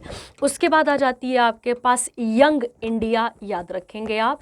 उसके अलावा एक और इनकी अखबार आती है हरिजन, ये भी आपने क्लियर रखना है। हरिजन बड़ी इंपॉर्टेंट है क्योंकि सिविल डिसोबीडियंस के बाद ये लॉन्च करेंगे। उसके अलावा नवजीवन, याद रखेंगे आप। और अभी जो हिमाचल प्रदेश अलाइड का पेपर हुआ था वहाँ पे क्वेश्चन था कि महात्मा गांधी वापस कब आए थे साउथ अफ्रीका से, तो 9 जनवरी 1915, और उस दिन हम क्या मनाते हैं बच्चे, NRI डे यहाँ पर मनाया जाता है, ठीक है। और इनकी ऑटोबायोग्राफी का नाम क्या है आप मुझे बताएंगे, ठीक है। इनकी ऑटोबायोग्राफी का नाम क्या है आप मुझे यहाँ पर क्लियर करेंगे, ठीक है। चलिए आगे बढ़ते हैं, इसके साथ अगला देखते हैं। अगला आता है Booker Prize for fiction. Fiction मतलब लिटरेचर कह सकते हैं आप यहाँ पर। फिक्शन के लिए किसे मिला है, तो ब्रिटिश एक्टर सामंत हार्वे को यहाँ पर इस अवार्ड से नवाजा गया है। और इन्होंने एक्चुअली में किसके ऊपर काम करा है, तो इनकी एक नोवेल है जिसका नाम क्या है, ऑर्बिटल। और आप सबको पता है ऑर्बिट का मतलब होता है पाथ। अगर हम ज्योग्राफी की भाषा में देखें तो ऑर्बिट का मतलब क्या हो जाता है, पाथ। यहाँ पर इन्होंने provoking and imaginative exploration set in the unique setting of international space station जो है उसके बारे में यहाँ पर बताया है, ठीक है। अब बुकर प्राइज की अगर आप बात करें तो ये बहुत ही प्रेस्टिजियस लिटरेरी अवार्ड है, क्लियर रखेंगे आप, और क्लियर रखना है आप में। और इनको कितना मिला है यहाँ पे, तो यूरो 50,000 प्राइज इनको यहाँ पर दिया गया है। और एक और बात क्लियर रखना बच्चा, ये पहली ऐसी नोवेल होगी जो किससे डील करती होगी, स्पेस से डील करती होगी, ये आपने यहाँ पर क्लियर रखना है, ठीक है। और उसके बाद लिखा है यहाँ पर जो पॉल लिंच है ये आयरिश राइटर थे जिनको बुकर प्राइज 2022 का मिला था, क्लियर रखना है आपने। और इनके नोवेल का नाम क्या था, प्रॉफिट सॉन्ग, ठीक है। चलिए अगला आता है, ये जो अवार्ड है वो किसको दिया जाता है, नोबल्स को दिया जाता है इंग्लिश में। और ये पब्लिश कहाँ पर हुआ था, यूके और आयरलैंड में। और ये किसी भी नेशनैलिटी के लोगों को दिया जा सकता है। और ये कब से दिया जा रहा है, तो 1969 से इसको दिया जा रहा है। आप मुझे बताएंगे कौन सी इंडियन है जिसे बुकर प्राइज से नवाजा गया है, ठीक है, आप मुझे बताएंगे। चलिए आगे बढ़ते हैं। इसके बाद FIH स्टार अवार्ड, इसके बारे में भी बात कर लेते हैं, ठीक है। देखिए बच्चा, जब भी हम हॉकी की बात करते हैं, इंडिया की जो मेन हॉकी टीम है जिसके कैप्टन कौन है बच्चा, हरमनप्रीत सिंह, इनको इंटरनेशनल हॉकी फेडरेशन से क्या मिला है बच्चे, men's player of the year award इनको दिया गया है। उसके अलावा पुराने गोलकीपर ऑफ इंडियन जिनका नाम आता है आपके पास PR श्रीजेश, अगर हम बात करें, इन्हें mains goalkeeper of the year award मिला है। और ये सेरेमनी कहाँ पर हुई है बच्चे, मस्कट में। और कहाँ पर है, मस्कट, ओमान में। और कौन से नंबर की सेरेमनी है, तो आप याद रखेंगे ये 49th वाली सेरेमनी है, ये आपको क्लियर रखना है। हरमनप्रीत सिंह की अगर हम बात करें तो इन्हें प्लेयर ऑफ द ईयर का अवार्ड भी मिल चुका है। और इसी के साथ PR श्रीजेश को क्या कहा जाता है, द वॉल ऑफ इंडिया भी इन्हें कहा जाता है, याद रखेंगे आप। और जब हम इंटरनेशनल हॉकी फेडरेशन की बात करते हैं तो इसका हेडक्वार्टर कहां पर आता है बच्चे, तो आप याद रखेंगे इसका हेडक्वार्टर कहां पर आता है, लाओ याद रखना है आपने यहाँ पे, सॉरी लाओसाने, ये कहां पर आता है, स्विट्जरलैंड में, ठीक है। चलिए आगे बढ़ते हैं।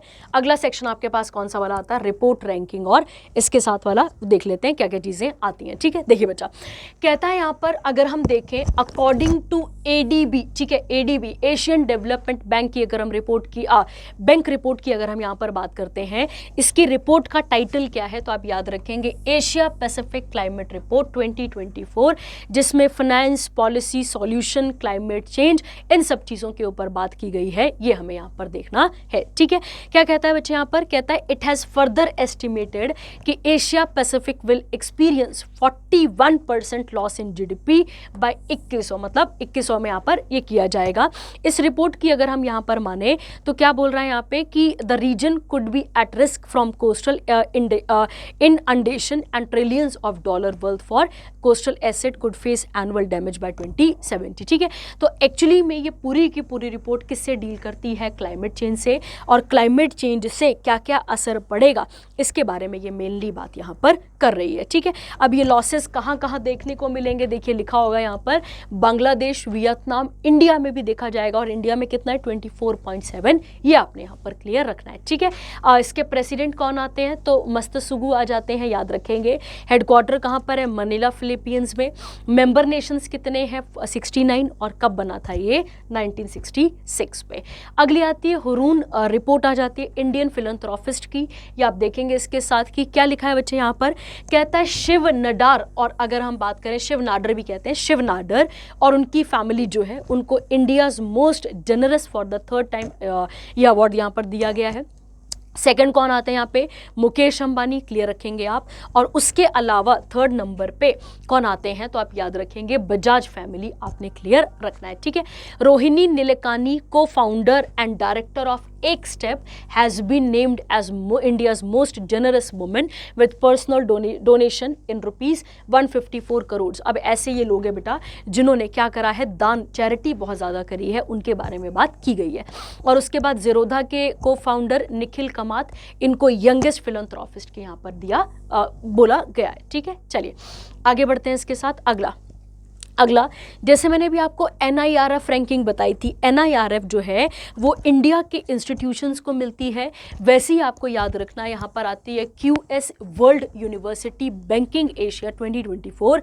इसके अकॉर्डिंग, इस डेटा के अकॉर्डिंग, ये कौन सा एडिशन था, 16 था। इसकी अगर हम माने तो इंडियन IIT जो दिल्ली है हमारे पास, उसने टॉप रैंक करा है, मतलब टॉप स्पोर्ट पे है। और कौन सा रैंक यहाँ पर हासिल करा है, 44th, ये आप यहाँ पर क्लियर रखेंगे, ठीक है। कहता है इसके बाद IIT बॉम्बे आ जाता है, उसके बाद ये कहाँ पर आता है, महाराष्ट्र में, कौन सा रैंक है इसका, 48। उसके अलावा आता है मद्रास वाला, इसका रैंक क्या आ जाएगा आपके पास, 56। ये आपने यहाँ पर क्लियर रखनी है, ठीक है। तो जो QS रैंकिंग है इसके अकॉर्डिंग इंडिया में किस किस यूनिवर्सिटीज़ का क्या क्या रैंक है, या IITs का क्या रैंक है, ये आपको यहाँ पर क्लियर होना चाहिए, ठीक है। उसके बाद है picking university, Beijing China, first sport पे आ जाती है, याद रखेंगे आप। और इसके बहुत सारे स्कोर्स होते हैं बेटा, उस पर रैंकिंग ये दी जाती है। उसके बाद है हांगकांग चाइना, उसके बाद है नेशनल यूनिवर्सिटी ऑफ सिंगापुर, और उसके बाद आ जाता है, और इसके QS के हेडक्वार्टर कहाँ पर है, लंदन, आपने याद रखना है, ठीक है। चलिए आगे आता है टीवी पे। आपको पता होगा कि इंडिया ने टारगेट लिया था कि टीवी को ख़त्म करना है 2025 तक। मैंने आपको कराया था टीवी हारेगा तो देश जीतेगा, ये स्कीम मैं आपको करा चुकी हूँ। उसके अलावा है प्रधानमंत्री टीवी भारत मुक्त अभियान, ऐसे बहुत सारे अभियान चलाए गए हैं। अब ये WHO की रिपोर्ट आई है, इसके बारे में बात कर लेते हैं, ठीक है। WHO ने यहाँ पर बोला है, जो ग्लोबल ट्यूबरक्लोसिस रिपोर्ट आई है, इंडिया हैज़ रजिस्टर्ड डिक्लाइन हुआ है, किसमें बच्चा, टीवी में, टीवी की बीमारी में, ये आपने यहाँ पर क्लियर रखना है। और उसके अलावा तो बाकी इसमें क्या याद रखेंगे, इतना आपके लिए बहुत इंपॉर्टेंट है कि क्या क्या चीज़ें इसमें बोली गई है, ठीक है। और याद रखना है बच्चे, जो टीवी है एक वो बैक्टीरियल इन्फेक्शन है, जो एक कह सकते हैं आप यहाँ पे एक बैक्टीरिया से होता है, जिसका नाम होता है माइकोबैक्टीरियम, ठीक है, याद रखेंगे आप, माइकोबैक्टीरियम, बैक्टीरियम ट्यूबरक्लोसिस, ठीक है, उसके नाम पर है। और उसी के नाम पर इस बीमारी का नाम यहाँ पर दिया गया है, ठीक है। और मेनली कौन सा ऑर्गन इससे इफेक्ट होता है, तो आप याद रखेंगे, वैसे तो ये बॉडी के किसी भी ऑर्गन को इफेक्ट कर सकती है, पर मेजरली ये किसे इफेक्ट करती है, लंग्स को, ये आपने यहाँ पर क्लियर रखना है, ठीक है। और मैंने आपको बता दिया, प्रधानमंत्री टीवी मुक्त भारत अभियान भारत ने चलाया था, टीवी हारेगा देश जीतेगा कैंपेन चलाया था। और पिछले किसी करंट अफेयर पे मैंने आपको बताया था कि जो टीवी को लेकर जो पोषण बढ़ाने की बात की गई है, पोषण मतलब उनके न्यूट्रिशन को बढ़ाने की जो बात की गई है, वो भी मैंने आपको पिछले लेक्चर पे करवाया था, ठीक है। चलिए आगे बढ़ते हैं। अच्छा, WHO कब बना था, हम सबको बताया बच्चे, 7 अप्रैल है ना, 1948। और 7 April is celebrated as World Health Day, सबको पता है। और इसके हेडक्वार्टर कहाँ पर आते हैं, जेनेवा, स्विट्जरलैंड पे, हमें यहाँ पर क्लियर रखना है, ठीक है। चलिए आगे बढ़ते हैं और अगला देखते हैं। इसके साथ ही आप देख लेंगे डेटा क्या क्या बोल रहा है, ठीक है। अगला आता है बच्चे ग्लोबल सिटी इंडेक्स, ये रैंकिंग आ चुकी है, इसके बारे में भी बात कर लेते हैं। अगर हम बात करें, अब यहाँ पे किसने इसको पेश करा है, तो ब्रांड फाइनेंस ने इसे रिलीज करा है। और क्या नाम है इसका, global city index London UK has again emerged as world top city brand for second consecutive year. और इसके कितने स्कोर इसने रिसीव करें। अब स्कोर में बेटा बहुत सारे पैरामीटर्स होते हैं, ठीक है। जैसे देखो यहाँ पे लिखा हुआ है, जैसे अगर आपको किसी को रैंक देना हो तो वहाँ पे इकोनॉमिक्स कैसी है, गवर्नेंस कहाँ कैसा है, वहाँ पे एनवायरनमेंट पे कितना जोर है, क्वालिटी लाइफ पे कितना जोर है, उसके अलावा ह्यूमन जो कंट्रोल, मतलब सारी चीज़ों को फैक्टर देखा जाता है और उसके हिसाब से ये रैंकिंग दी जाती है। सेकेंड नंबर पे न्यूयॉर्क और थर्ड नंबर पे आता है पेरिस फ्रांस, याद रखेंगे आप। दुबई की अगर हम बात करें, ये हाईएस्ट रैंक सिटी आ जाएगी वेस्ट एशिया और अफ्रीका में लगातार दूसरी बार, ठीक है। चलिए आगे बढ़ते हैं और अगला सेक्शन कौन सा आता है हमारे पास यहाँ पे स्पोर्ट्स, और इसके बारे में भी डिटेल में बात कर लेते हैं। ठीक है, चलिए। कहता है अंडर 23 रेसलिंग चैंपियनशिप हुई है और जिसमें इंडियन रेसलर, क्या नाम है बेटा इनका, चिराग चिकाकारा, इनको गोल्ड मेडल मिला है। किस फील्ड में? Men's freestyle 57 kg category, ये आपने यहाँ पर क्लियर रखना है। और उसके अलावा ये कहाँ पर हुआ है बच्चे? तो ये हुआ है तिराना।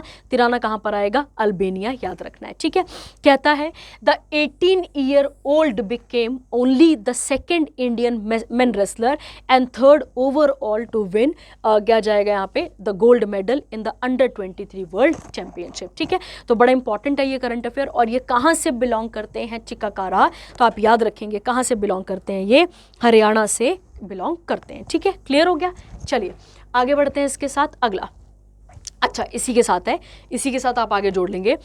इंडिया को टोटल कितने मेडल्स मिले हैं बच्चा? यहाँ पे 9 हैं, जिसमें से 1 गोल्ड है, 1 सिल्वर है और 7 क्या जाते हैं आपके पास? ब्रॉन्ज। ये आपने क्लियर रखना है, बस इतना ही काफ़ी है आपके लिए। और इसके हेडक्वार्टर भी कहाँ पर आते हैं? स्विट्जरलैंड में। ठीक है, चलिए अगला आता है जापान पैरा बैडमिंटन। पैरा आप सबको पता है वर्ड यूज़ होता है किसके लिए?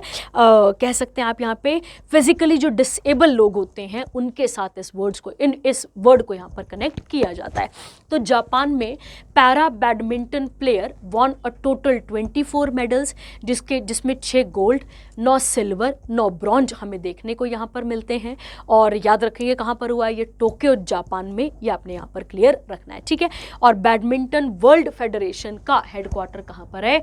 कुआलालंपुर। और कुआलालंपुर कहाँ पर आता है? मलेशिया में। ठीक है, चलिए अगला बढ़ते हैं। ब्राजीलियन ग्रैंड प्रिक्स हुआ है जिसमें मैक्स वेट्सअपन, ठीक है, यहाँ पर जीत चुके हैं, आप सबको पता ही है। ठीक है, और इनका रैंक क्या है यहाँ पर? इन्होंने जीता है, फार्मूला 1 यहाँ पर जीता है और ये इनकी 4th आप कह सकते हैं जीती हुई बाजी है जो फार्मूला 1 टाइटल में देखने को मिलती है। उसके अलावा कौन कौन जीते हैं ये आप इसके साथ देख लेंगे। ठीक है, चलिए आगे आता है। अच्छा अगला आता है India masters pickle ball championship. अब पहला तो क्वेश्चन आएगा कि पिकल बॉल क्या है। ठीक है, अब देखो यहाँ पर ये लिखा हुआ है, पहले ये समझो। कहता है pickle ball is one of the fastest growing racket sport. Racket मतलब बीच में डिवाइडर, फिर रैकेट से खेला जाता है इन द वर्ल्ड। और यहाँ पे क्या लिखा है ये तो क्लियर हो गया आपको, ये वर्ल्ड में आ गया। ठीक है, अब पढ़ते हैं। इंडिया ने जो top double pickleball player है अरमान भाटिया और हर्ष मेहता ने has defeated the USA Roman Estrada and Mitchell, इनको हराया यहाँ पर, याद रखना है आपने। और ये कहाँ पर हुआ है बच्चे? तो दिल्ली का लॉन टेनिस एसोसिएशन स्टेडियम, कहाँ पर? नई दिल्ली में, ये आपने यहाँ पर क्लियर रखना है। ठीक है, इनका मिक्स्ड डबल कैटेगरी आता है, याद रखेंगे आप। और रूस वैन रेक और कैल्तनिम हर्त जो है इनका वुमेन टाइटल, डबल टाइटल आपको देखने को मिलता है। ठीक है, ये आप इसके साथ देख लेंगे और किसने किसको हराया है। ठीक है, तो ये बड़ा इंपॉर्टेंट हो जाएगा आपके लिए और पिकल बॉल जैसी टर्म्स आपके लिए इंपॉर्टेंट बन जाती हैं। ठीक है, अगला कहता है बच्चे चेन्नई के ग्रैंड मास्टर, इनके बारे में बात कर लेते हैं। ठीक है, तो कहता है यहाँ पर चेन्नई ग्रैंड मास्टर, क्या नाम है इनका? Arvind Chidambaram clinch the master title after tying for first place with GMs Levon Aronian, Armenia के हैं। अर्जुन कहाँ पर आते हैं? इंडिया के। And defeating Aronian in the final of the tie break 2-0 score at the second edition. और ये कहाँ पर हुआ है? अन्ना सेनेटरी लाइब्रेरी, ये कहाँ पर आती है बच्चे? चेन्नई तमिलनाडु में, याद रखना है। ठीक है, अगर देखा जाए in the challengers category grandmaster Pranav Venkatesh ये जहाँ पर जीते हैं, याद रखेंगे आप यहाँ पर। और ये जो है वो कहता है यहाँ पर जो चेन्नई का जो ग्रैंड मास्टर है ये 8 player single round robin with the time control 90 minutes for the game plus 30 second increments पर मूव। ठीक है, तो ये जो आप डिटेल में पढ़ रहे हो, मतलब अगर आप डिटेल में इसको देखेंगे तो इसके साथ ही आपके पास यहाँ पर बन जाता है। ठीक है, चलिए आगे बढ़ेंगे इसके साथ और अगला करंट अफेयर यहाँ पर देख लेते हैं। ठीक है, अगला कहता है हॉकी जो है, hockey India begins celebration 100 year of, क्या बोला गया यहाँ पर? हॉकी के। ठीक है, तो ये एक बहुत ही बड़ा इवेंट है जिसमें ट्रिब्यूट दी गई है किसको? जितने भी हॉकी के प्लेयर्स थे सबको यहाँ पर ट्रिब्यूट की गई है। और आपको याद रखना है ये पहला नेशनल बॉडी फॉर हॉकी बनाया गया था 1925 ग्वालियर में। और as a part of celebration hockey India ने रीलॉन्च करा है किसको? मेंस हॉकी इंडिया लीग को 7 सालों के पॉज के बाद, याद रखेंगे आप। और उसके बाद है over these 100 years the Indian man hockeys team has one 8 gold medal, 1 silver, 4 bronze, ये आपने यहाँ पर याद रखना है, ठीक है। उसके अलावा 1975 में हॉकी वर्ल्ड कप ट्रॉफी हुआ था, उसे भी जीता था। और हॉकी इंडिया एक एपेक्स बॉडी है जो कि पूरा का पूरा किससे डील करती है, मेन एंड वुमेन हॉकी से यहाँ पर डील करती है। प्रेसिडेंट कौन है इसके, तो दिलीप कुमार टिर्के याद रखना है। और हेडक्वार्टर कहाँ पर है बेटा इसका, नई दिल्ली याद रखेंगे, ठीक है। चलिए अगला आता है आपके पास पेरिस मास्टर टेनिस आ जाता है, जिसमें अलेक्जेंडर जेवरेव, ठीक है, German tennis star from Hamburg, इनको यहाँ पर सेकंड यहाँ पर इस चीज़ से नवाजा गया है, ठीक है। सेकंड इनका रैंक यहाँ पर आ जाता है, ठीक है। चलिए अगला आता है आपके पास कौन सा वाला सेक्शन, साइंस एंड टेक, और इसके बारे में भी बात कर लेते हैं, ठीक है। देखिए बच्चा, लिखा हुआ है यहाँ पर सबसे पहले आपके पास इंडिया का पहला एनालॉगस स्पेस मिशन जो कहाँ पर खोला जाएगा, लद्दाख लेह में, ये आपको यहाँ पर क्लियर रखना है, ठीक है। पहला क्वेश्चन और इंपॉर्टेंट क्वेश्चन आता है कि इस एनालॉगस का मतलब क्या हुआ, ठीक है। देखिए बच्चा, मतलब धरती पे एक ऐसा स्पेस का एनवायरनमेंट बनाना है, जैसा स्पेस है, मतलब जैसा स्पेस में है टेम्परेचर वगैरह वगैरह जो भी वहाँ के पैरामीटर्स होते हैं, उसी की तरह पूरा का पूरा एक सेटअप बनाना है कहाँ पर, लद्दाख में। इसकी तैयारी यहाँ पर की जा रही है, ठीक है। तो कहता है India's first Mars and moon analog mission, इसे लॉन्च किया जाएगा कहाँ पर, लेह लद्दाख में, ताकि जैसे वहाँ पर स्पेस में जगह है या स्पेस पे जैसी लाइफ है, वैसी ही लाइफ, वैसे ही पैरामीटर यहाँ पे प्रोवाइड किए जा सके हमारे रिसर्चर्स को, एस्ट्रोनॉमर्स को, जो डिस्कवरीज करते हैं उनको, ताकि वहाँ और यहाँ के क्लाइमेट में या जो भी वहाँ पर परफॉर्मेंस करनी है उसे यहाँ पर अच्छे से किया जा सके, ठीक है। कहता है the mission is a collaboration between ISRO और आकाश एका पढ़ते हैं इसको, एका स्पेस स्टूडियो लिमिटेड और यूनिवर्सिटी ऑफ लद्दाख बॉम्बे, और उसके बाद आता है IIT Bombay and the Ladakh Autonomous Hill Development Council, इन सब ने ये प्रोग्राम यहाँ पर चलाया गया है, ठीक है। कहता है इसमें एक्चुअली में क्या किया जाएगा, इंडिया का स्पेस एक्सप्लोरेशन गोल्स को बढ़ाया जाएगा और जो गगनयान प्रोग्राम है उसके साथ यहाँ पे, ठीक है, ताकि लोगों को या फिर जो एस्ट्रोनॉट्स हैं उन्हें कहाँ भेजा जा सके, स्पेस पे भेजा जा सके, ये आपने यहाँ पर क्लियर रखना है, ठीक है। अब लद्दाख को ही क्यों चुना गया इस चीज़ के लिए, तो क्या लिखा हुआ है, क्योंकि लद्दाख एक पूरी की पूरी सिमिलैरिटीज़, उनकी जो एनवायरनमेंट की सिमिलैरिटीज़ हैं वो बिल्कुल किसकी तरह है, मार्स और मून की तरह है। जैसे टेम्परेचर देखा जाए तो 15 डिग्री से -10 चला जाता है, ऑल्टीट्यूड देखा जाए तो 3500 मीटर्स यहाँ पे दिख जाता है, और लो ऑक्सीजन लेवल है, ये आपको यहाँ पर क्लियर रखना है, ठीक है। अगर हम इसकी बात करते हैं यहाँ पर, तो इसमें बहुत सारी फैसिलिटीज़ प्रोवाइड की जाएंगी, जैसे हाइड्रोफोनिक फार्म आ जाएंगे, किचन आ जाएंगे, सैनिटेशन सिस्टम। अब ये प्रोग्राम कौन लॉन्च करवा रहा है बच्चे, इसरो कब बना था, 1969 में, याद रखना है आपने यहाँ पर। और इसके हेडक्वार्टर कहाँ पर आते हैं, बेंगलुरु कर्नाटका, ये आपने यहाँ पर क्लियर रखना है, ठीक है। चलिए आगे बढ़ते हैं इसके साथ का। अगला आता है जापान ने लॉन्च करा है Lignosat, world first wooden satellite. आप सबने आज तक देखा होगा एल्यूमिनियम या अदर किसी मेटल की, अदर किसी धातु की क्या बनाई जाती हैं सैटेलाइट, और उनको क्या किया जाता है बच्चे, उन्हें वहाँ पर उन्हें स्पेस पे लॉन्च किया जाता है, ठीक है। बट अगर हम इस जापान की बात करते हैं तो जापान ने इसे बनाने के लिए किसका यूज़ करा है बच्चे, तो आप याद रखेंगे वुड का यूज़ करा है, ये आपने यहाँ पर क्लियर रखना है। पहला क्वेश्चन तो ये बन गया। अब यहां पर पहले पढ़ते हैं फिर वापस आते हैं, ठीक है। ये जो वुडन सैटेलाइट है ये किस लकड़ी की बनेगी, तो आप याद रखेंगे होनोकी, और होनोकी क्या है बच्चे, तो मैग्नोलिया ट्री है, याद रखेंगे, जिसका एक्चुअली में यूज़ किया जाता है। जो तलवार होती है, तलवार की कमान होती है, तलवार की जो तलवार की कमान है, तलवार की जो म्यान होती है जिसमें उसे तलवार को रखा जाता है, उसको बनाने में ये लकड़ी काम, मतलब इस लकड़ी से वो चीज़ें बनाई जाती हैं। अब इसी लकड़ी से क्या बनाया जा रहा है, इसे बनाया, मतलब इनकी सैटेलाइट को बनाया गया, ठीक है।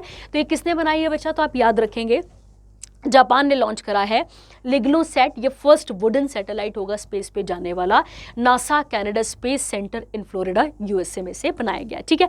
कहता है इसका अगर हम देखें तो इसमें कितनी सेंटीमीटर सैटेलाइट है ये, तो 10 क्यूबिक। और याद रखेंगे बच्चा इसे, अच्छा ऐसा क्यों भेजा जा रहा है, तो पहले तो आपको ये क्लियर रखना है, जो स्पेस में डेब्रिस है, जो स्पेस पे कूड़ा कंकड़ जो भी डेब्रिस है हमारी वजह से, उसे कम किया जा सके, और जो एनवायरमेंटल जो पॉल्यूशन है, ठीक है, उसे भी क्या किया जाए, यहाँ पर कंट्रोल किया जाए। है। अगर हम बात करते हैं अर्थ की, अर्थ और सन पे बहुत ज़्यादा दूरी है। अगर यही स्पेस डिब्रेस, ऐसी बहुत सारी अनगिनत सैटेलाइट्स है बेटा जो कि कोई इन्फॉर्मेशन दे भी नहीं रही है, फिर भी कहाँ पर है वो वहाँ पर घूम रही हैं, ठीक है। तो क्या बोला जा रहा है, इसकी वजह से आने वाले टाइम पर हो सकता है कि सूर्य की किरणें ना पहुँच पाएँ, क्योंकि उनका डिब्रेस क्या कर रहा है, वहाँ पर घूम रहा है और एक बहुत चौड़ी पट्टी बना देगा वो पूरी की पूरी, जिसके कारण ये सब चीज़ें पॉसिबल ना हो पाए। इसीलिए क्या किया जा रहा है, यहाँ पे वुडन जो है सैटेलाइट को लॉन्च करने की बात की जा रही है, ठीक है। चलिए आगे इसके साथ, ये जो सैटेलाइट है ये देखेगी यहाँ पर कि क्या इतने एक्सट्रीम एनवायरनमेंट में ये वुड सरवाइव कर पाएगी या नहीं कर पाएगी, जहाँ पे टेम्परेचर फ्लक्चुएट करता रहता है, याद रखना है आपने, और जहाँ कभी ना कभी डार्कनेस, सनलाइट, ये दोनों चीज़ें फेस होती हैं, क्या ये लकड़ी उसे झेल पाएगी या नहीं झेल पाएगी, ठीक है। चलिए आगे बढ़ते हैं, अगला देखते हैं। अगला कौन सा सेक्शन आता है आपके पास, डिफेंस और मिलिट्री एक्सरसाइजेस, ठीक है। तो वज्र प्रहार एक्सरसाइज हुई है बेटा किसकी यहाँ पर, तो आप याद रखेंगे इंडिया और यूएस की जॉइंट एक एक्सरसाइज है, और कहाँ पर हुई है ये, तो आप याद रखेंगे यूएसए में हुई है, याद रखेंगे आप। और कब हुई है बच्चे, तो 2 नवंबर को ये शुरू हुई थी, याद रखना है आपने। और इसका एक्चुअली में एक स्पेशल फोर्स यूनिट है फ्रॉम द पैराशूट रेजिमेंट। इसकी अगर हम बात करें, the US Army is represented by elite Green Berets. अभी बेटा इतना सब कुछ नहीं याद रखना होता, हमें यहाँ पर क्या पूछा जाता है, हमें यहाँ पर एक्सरसाइज के बारे में पूछा जाता है, और वो आपको यहाँ पर क्लियर होनी चाहिए, ठीक है। चलिए आगे बढ़ते हैं इसके साथ। अगला गरुड़ शक्ति भी मिलिट्री एक्सरसाइज है, किसकी बच्चा, इंडिया और इंडोनेशिया की। अगेन ये बड़ी इंपॉर्टेंट है हमारे लिए, ठीक है। और अगर हम बात करें इंडोनेशिया के प्रेसिडेंट की, तो आता है सुबियांतो, और कैपिटल क्या आती है, जकार्ता, और करेंसी क्या आती है, इंडोनेशियन रुपए, याद रखना है, ठीक है। चलिए आगे बढ़ते हैं इसके बाद। अच्छा, डीआरडीओ ने लॉन्ग रेंज, ध्यान देंगे यहाँ पे, long range land attack cruise missile को यहाँ पर बनाया है, ठीक है। तो डीआरडीओ आप सबको पता है, हमने करंट अफेयर पढ़ा था मेक इन इंडिया, मैंने आपको वहाँ पर भी क्लियर किया था कि इस साल मेक इन इंडिया इनिशिएटिव में डीआरडीओ टॉप कर रहा है, मतलब हम डिफेंस में बिल्कुल ही टॉप पोजीशन पे हैं, यह आपको यहाँ पर क्लियर रखना है, ठीक है। इसका एक टेस्ट रेंज किया गया है बेटा, और वो टेस्ट रेंज कहाँ से किया गया है, अगेन चंडीपुर उड़ीसा से किया गया है, और याद रखना है। अब इसका एक नया, अच्छा ये किसके अंदर आती है, तो ये निर्भया एक LRLACM का जो है वो न्यू वेरिएंट है। इसे लॉन्च किया गया किससे, मोबाइल आर्कुलेट लॉन्चर से, क्लियर रखना है आपने। और ध्यान रखेंगे आप, इसे डेवलप किसने करा था, Bengaluru based aeronautical development establishment ने, ठीक है। चलिए आगे बढ़ते हैं इसके साथ। अगला डीआरडीओ की बात की जाए बच्चे, तो इसके हेडक्वार्टर कहाँ है, नई दिल्ली में। डीआरडीओ किस मंत्रालय के अंदर आता है, डिफेंस के अंदर। कब बना था, 1958, ये आपने यहाँ पर क्लियर रखना है, ठीक है। चलिए अगला, इंडिया ऑस्ट्रेलिया की जॉइंट मिलिट्री एक्सरसाइज हुई है, जिसका नाम क्या आता है बच्चे, ऑस्ट्रो हिंद, ये आपने यहाँ पर क्लियर रखनी है। और कहाँ पर हुई है ये, तो आप याद रखेंगे पुणे महाराष्ट्र में, और इसमें भी एक कंडीशनिंग और एक टेक्टिकल ट्रेनिंग फेज, ठीक है। अब बेटा ये तो ऐसा तो चलो होता नहीं है, पर अगर देखा जाए तो अगर कहीं कॉमन लड़ना पड़ जाए तो उनके लिए इन एक्सरसाइजेस को करवाया जाता है, ठीक है। अब पहली स्पेस डिफेंस एक्सरसाइज जिसका नाम है अंतरिक्ष अभ्यास, याद रखना है आपने, 2024, ये बहुत इंपॉर्टेंट करंट अफेयर है आपके पास।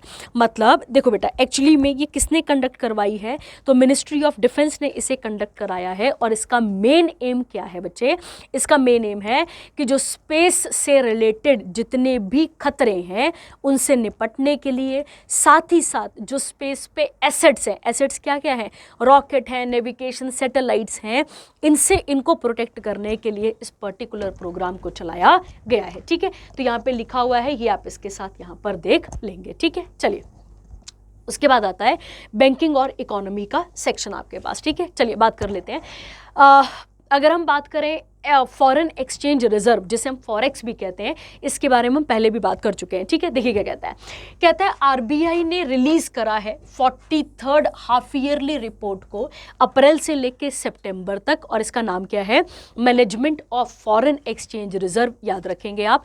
अगर हम इस रिपोर्ट की माने तो इंडिया का जो फॉरेन एक्सचेंज रिजर्व है उसकी पोजीशन 18 अक्टूबर 2024 तक कितनी प्रोजेक्ट की गई है, तो $6 888.27 बिलियन, याद रखना है आपने।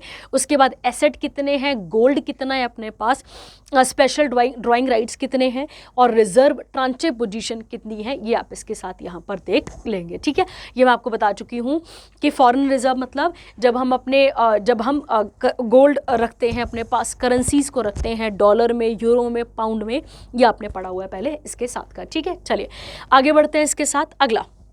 अगला आता है बच्चे यहाँ पे CCP। अब पहले तो CCP के बारे में समझ लेते हैं। ठीक है, एक्चुअली में बच्चे CCP एक इंटरमीडिएटरी ट्रांजैक्शन है। समझिए यहाँ पे क्या लिखा है, कहता है CCP एक सिस्टम प्रोवाइडर है जो कि नोवेशन की तरह काम करता है दो पार्टिसिपेंट्स के बीच में, और इसका मेन एम है पैसों के लेन देन को क्या करवाना, सेटलमेंट कराना, पैसों को लेकर सेटलमेंट कराना।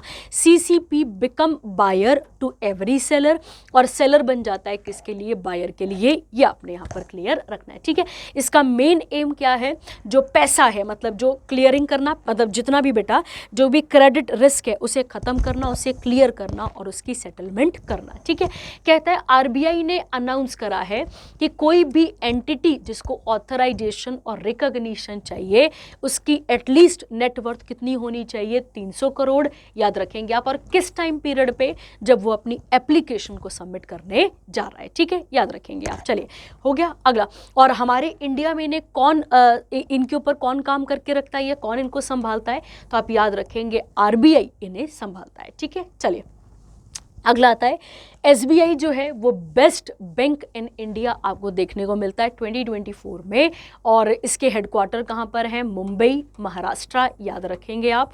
और उसके अलावा चल्ला श्रीनिवासु शेट्टी जो है वो क्या बने हैं, इसके चेयरमैन है। ठीक है, याद रखेंगे आप। अगला आता है आपके पास लास्ट सेक्शन, जिसका नाम क्या आता है आपके पास, डेज, और डेज के बारे में बात कर लेते हैं। ठीक है, देखिए बच्चा कहता है यहाँ पे इंटरनेशनल रेडियोलॉजी डे कब मनाया जाता है, नवंबर 8 को इसको सेलिब्रेट किया जाता है। ठीक है, अब इसका मेन एम क्या है बच्चा, यहाँ पर मेन एम है जो रेडियोग्राफर होते हैं और जो रेडियोलॉजिकल टेक्नोलॉजिस्ट होते हैं हेल्थ केयर की फील्ड में, उनको ऑनर करने के लिए ये डे सेलिब्रेट किया जाता है। ठीक है, इसको किसकी एनिवर्सरी की तरह मनाया जाता है, या बर्थ एनिवर्सरी की तरह मनाया जाता है, discovery of X rays by Wilhelm Conrad Roentgen, a German physicist and winner of Nobel Prize winner in physics, ये आपने यहाँ पर क्लियर रखना है। और थीम क्या है इसकी, रेडियोग्राफर्स सीइंग द अनसीन। ठीक है, जो हम भी नहीं देख पाते वो ये देख पाते हैं, रेंज फ्रीक्वेंसीज ये समझ पाते हैं, और इसके हेडक्वार्टर वियना ऑस्ट्रिया में हमें देखने को मिलते हैं। ठीक है, कहाँ पर मिलते हैं बेटा इसके हेडक्वार्टर हमें, तो आप याद रखेंगे वियना ऑस्ट्रिया में हमें इसके हेडक्वार्टर देखने को मिलते हैं। ठीक है, चलिए आगे बढ़ते हैं, अगला देखते हैं। अगला आता है नालसा। ठीक है, नालसा एक बड़ा ही इंपॉर्टेंट ऑर्गेनाइजेशन या ग्रुप आप ऐसा कह सकते हैं। जब आप DPSP पढ़ रहे होते हैं, जब आप DPSP पढ़ रहे होते हैं और जब आप पार्ट नंबर 4 पे चल रहे होते हैं, उसी के अंदर आता है आर्टिकल नंबर 39 का ए आगे आपके पास आता है, जिसका एम है बच्चा कि जो फ्री और लीगल एड और एडवाइस प्रोवाइड की जाए किसको, गरीब लोगों को। ठीक है, तो उसके लिए क्या बनाए गए थे, नालसा। अब देखिए क्या लिखा है यहाँ पे, ऐसे ही बच्चे डालसा भी होते हैं। ठीक है, डालसा बोला जाता है उन्हें, या ऐसा कह सकते हैं डिस्ट्रिक्ट लेवल, फिर आते हैं सालसा, स्टेट लेवल भी आते हैं, ये याद रखना है। ठीक है, कहता है बच्चे इसे 9 नवंबर को मनाया गया था ताकि लोगों में लीगल अवेयरनेस फैलाई जा सके, और जो इक्विटेबल एक्सेस है जस्टिस को लेके, पर्टिकुलरली फॉर मार्जिनाइज कम्युनिटीज। ठीक है, उस कम्युनिटी के लिए बच्चा जो कि बहुत ही मार्जिनाइज्ड है उसके लिए। ठीक है, बताया ना, गरीब लोगों के लिए। इसे कब लाया गया था बच्चे, तो 9 नवंबर 1995 को इसको लाया गया था, और इसके पैटर्न इन चीफ कौन है, तो जस्टिस संजीव खन्ना, याद रखना है। ठीक है, हेडक्वार्टर कहाँ पर है, नई दिल्ली, और कब बनकर तैयार हुआ था, 1995 में ये बनकर यहाँ पर तैयार हो चुका था। ठीक है, चलिए आगे बढ़ते हैं, अगला देखते हैं। एजुकेशन डे स्टार मार्क करने वाला है, क्योंकि हम किसकी बर्थ एनिवर्सरी मना रहे हैं, मौलाना अबुल कलाम आज़ाद, जो कि आज़ाद भारत के पहले क्या थे, एजुकेशन मिनिस्टर थे। अगर हम इनकी बात करें तो इनका ये कौन सी वाली बर्थ एनिवर्सरी आ जाती है बच्चा, 136, याद रखना है आपने, और इनका जन्म 11 नवंबर 1888 को हुआ था। ये बाद में फ्रीडम फाइटर भी बने बहुत तगड़े, और एक्टिव एजुकेशन की फील्ड में, जैसे यूजीसी को लेकर आना, ठीक है, यूजीसी को लेकर आना, उसके अलावा आईआईटीज़ को स्टैब्लिश करना, ये सारा काम किसने करा है बच्चे? तो मौलाना अबुल कलाम आज़ाद ने करा है। अगला आता है बच्चे पब्लिक सर्विस ब्रॉडकास्टिंग डे। अब इसका क्या इंपॉर्टेंस है पहले ये समझ लेते हैं, ठीक है। देखिए क्या लिखा है, कहता है इसी को जन प्रसारण दिवस भी इसे कहा जाता है। 12 नवंबर को इसको सेलिब्रेट किया जाता है। और इसे क्यों किया जाता है मैं आपको बताती हूँ। देखिए क्या लिखा है, कहता है पहली बार और only visit of Mahatma Gandhi to the studio of All India Radio, जिसे हम आकाशवाणी भी कहते हैं, नई दिल्ली में। और क्यों गए थे बच्चा वहाँ पर? क्योंकि पार्टीशन के बाद जब इंडिया और पाकिस्तान बनता है तो बहुत सारे रेफ्यूजीज वहाँ से यहाँ या यहाँ से वहाँ जा रहे थे, उनको एड्रेस करने के लिए, ठीक है, जो लोगों ने कैंप बना रखा था कुरुक्षेत्र हरियाणा में, उनको एड्रेस करने के लिए इसे बनाया गया था, ठीक है। कहता है ऑल इंडिया रेडियो की स्थापना कब हुई थी? 1936 में। पहले इसका नाम कुछ और था और बाद में क्या रखा गया? AIR। और इसके हेडक्वार्टर कहाँ पर है बेटा? तो इसके हेडक्वार्टर नई दिल्ली में आपको देखने को मिलते हैं, ठीक है। अगला आता है बच्चे निमोनिया डे, ठीक है। अगला कौन सा आता है हमारे पास यहाँ पे? Pneumonia day. निमोनिया भी बच्चा क्या है आपके पास? तो आप याद रखेंगे ये एक बैक्टीरिया, लंग मतलब इससे एक बैक्टीरिया है, एक बैक्टीरियल डिजीज़ है, ऐसा कह सकते हैं आप यहाँ पर। और इसमें सबसे ज़्यादा, इसमें भी सबसे पहले लंग्स इफेक्ट होते हैं और माना जाता है कि लंग्स के अंदर पानी भर जाता है, ठीक है। और इसकी थीम क्या थी? Every breath counts, stop pneumonia in its track. ये आपको यहाँ पर क्लियर रखना है, ठीक है। और ज़्यादा करके ये प्रॉब्लम किस में पाई जाती है बच्चा? छोटे बच्चों में पाई जाती है, उनके लिए इस डे को सेलिब्रेट किया जा रहा है, ठीक है। अगला आता है बच्चे काइंडनेस डे। अब वो तो चलो हमारे अंदर रही नहीं है काइंडनेस, पर चलो यहाँ पे आप देखेंगे इसके साथ का कौन सा डे आता है अपने पास यहाँ पे? Kindness day. कब मनाते हैं? 13 नवंबर को। और इसे पहली बार इंट्रोड्यूस किया गया था 1997 में। और कोई इसमें भारी बात नहीं है, ठीक है, इतना सा काफ़ी है आपके लिए। अगला आता है बच्चा आपके पास यहाँ पे वर्ल्ड डायबिटीज़ डे। याद रखना है आपने। एक्चुअली में इसे कब मनाया जाता है? 14 नवंबर को। और क्यों मनाया जाता है बच्चे? क्योंकि कुछ दो, ऐसा कह सकते हैं आप यहाँ पे, दो साइंटिस्ट कह सकते हैं आप यहाँ पर, जिन्होंने किसकी खोज करी थी? इंसुलिन की क्या करी थी बच्चा? यहाँ पे खोज करी थी, ठीक है। आप सबको पता है जब हम डायबिटीज़ की बात करते हैं, हमारी बॉडी में एक ऑर्गन होता है बच्चे जिसका नाम क्या होता है? पैनक्रियास। और पैनक्रियास क्या करता है बच्चे? पैनक्रियास जो है वो मतलब वो जो पैनक्रियास है वो एक हार्मोन बनाता रहता है और उस हार्मोन को कहते हैं इंसुलिन, ठीक है। जब भी बॉडी में इंसुलिन कम हो जाता है तब हमें शुगर, कार्बोहाइड्रेट मतलब जब हम ज़्यादा कंज्यूम करते हैं तो उसके कारण ये जो है ये बीमारी हमें देखने को मिलती है और फिर हमारे पास एक बीमारी होती है जिसका नाम क्या आता है? डायबिटीज़, ठीक है। और डायबिटीज़ और वेलबींग इसकी थीम आ जाती है। और इसकी थीम अभी की क्या है? तो breaking barriers and bridging gaps इसकी थीम आपके पास आ जाती है, ठीक है। और डायबिटीज़ इसके फेडरेशन हेडक्वार्टर कहाँ पर है?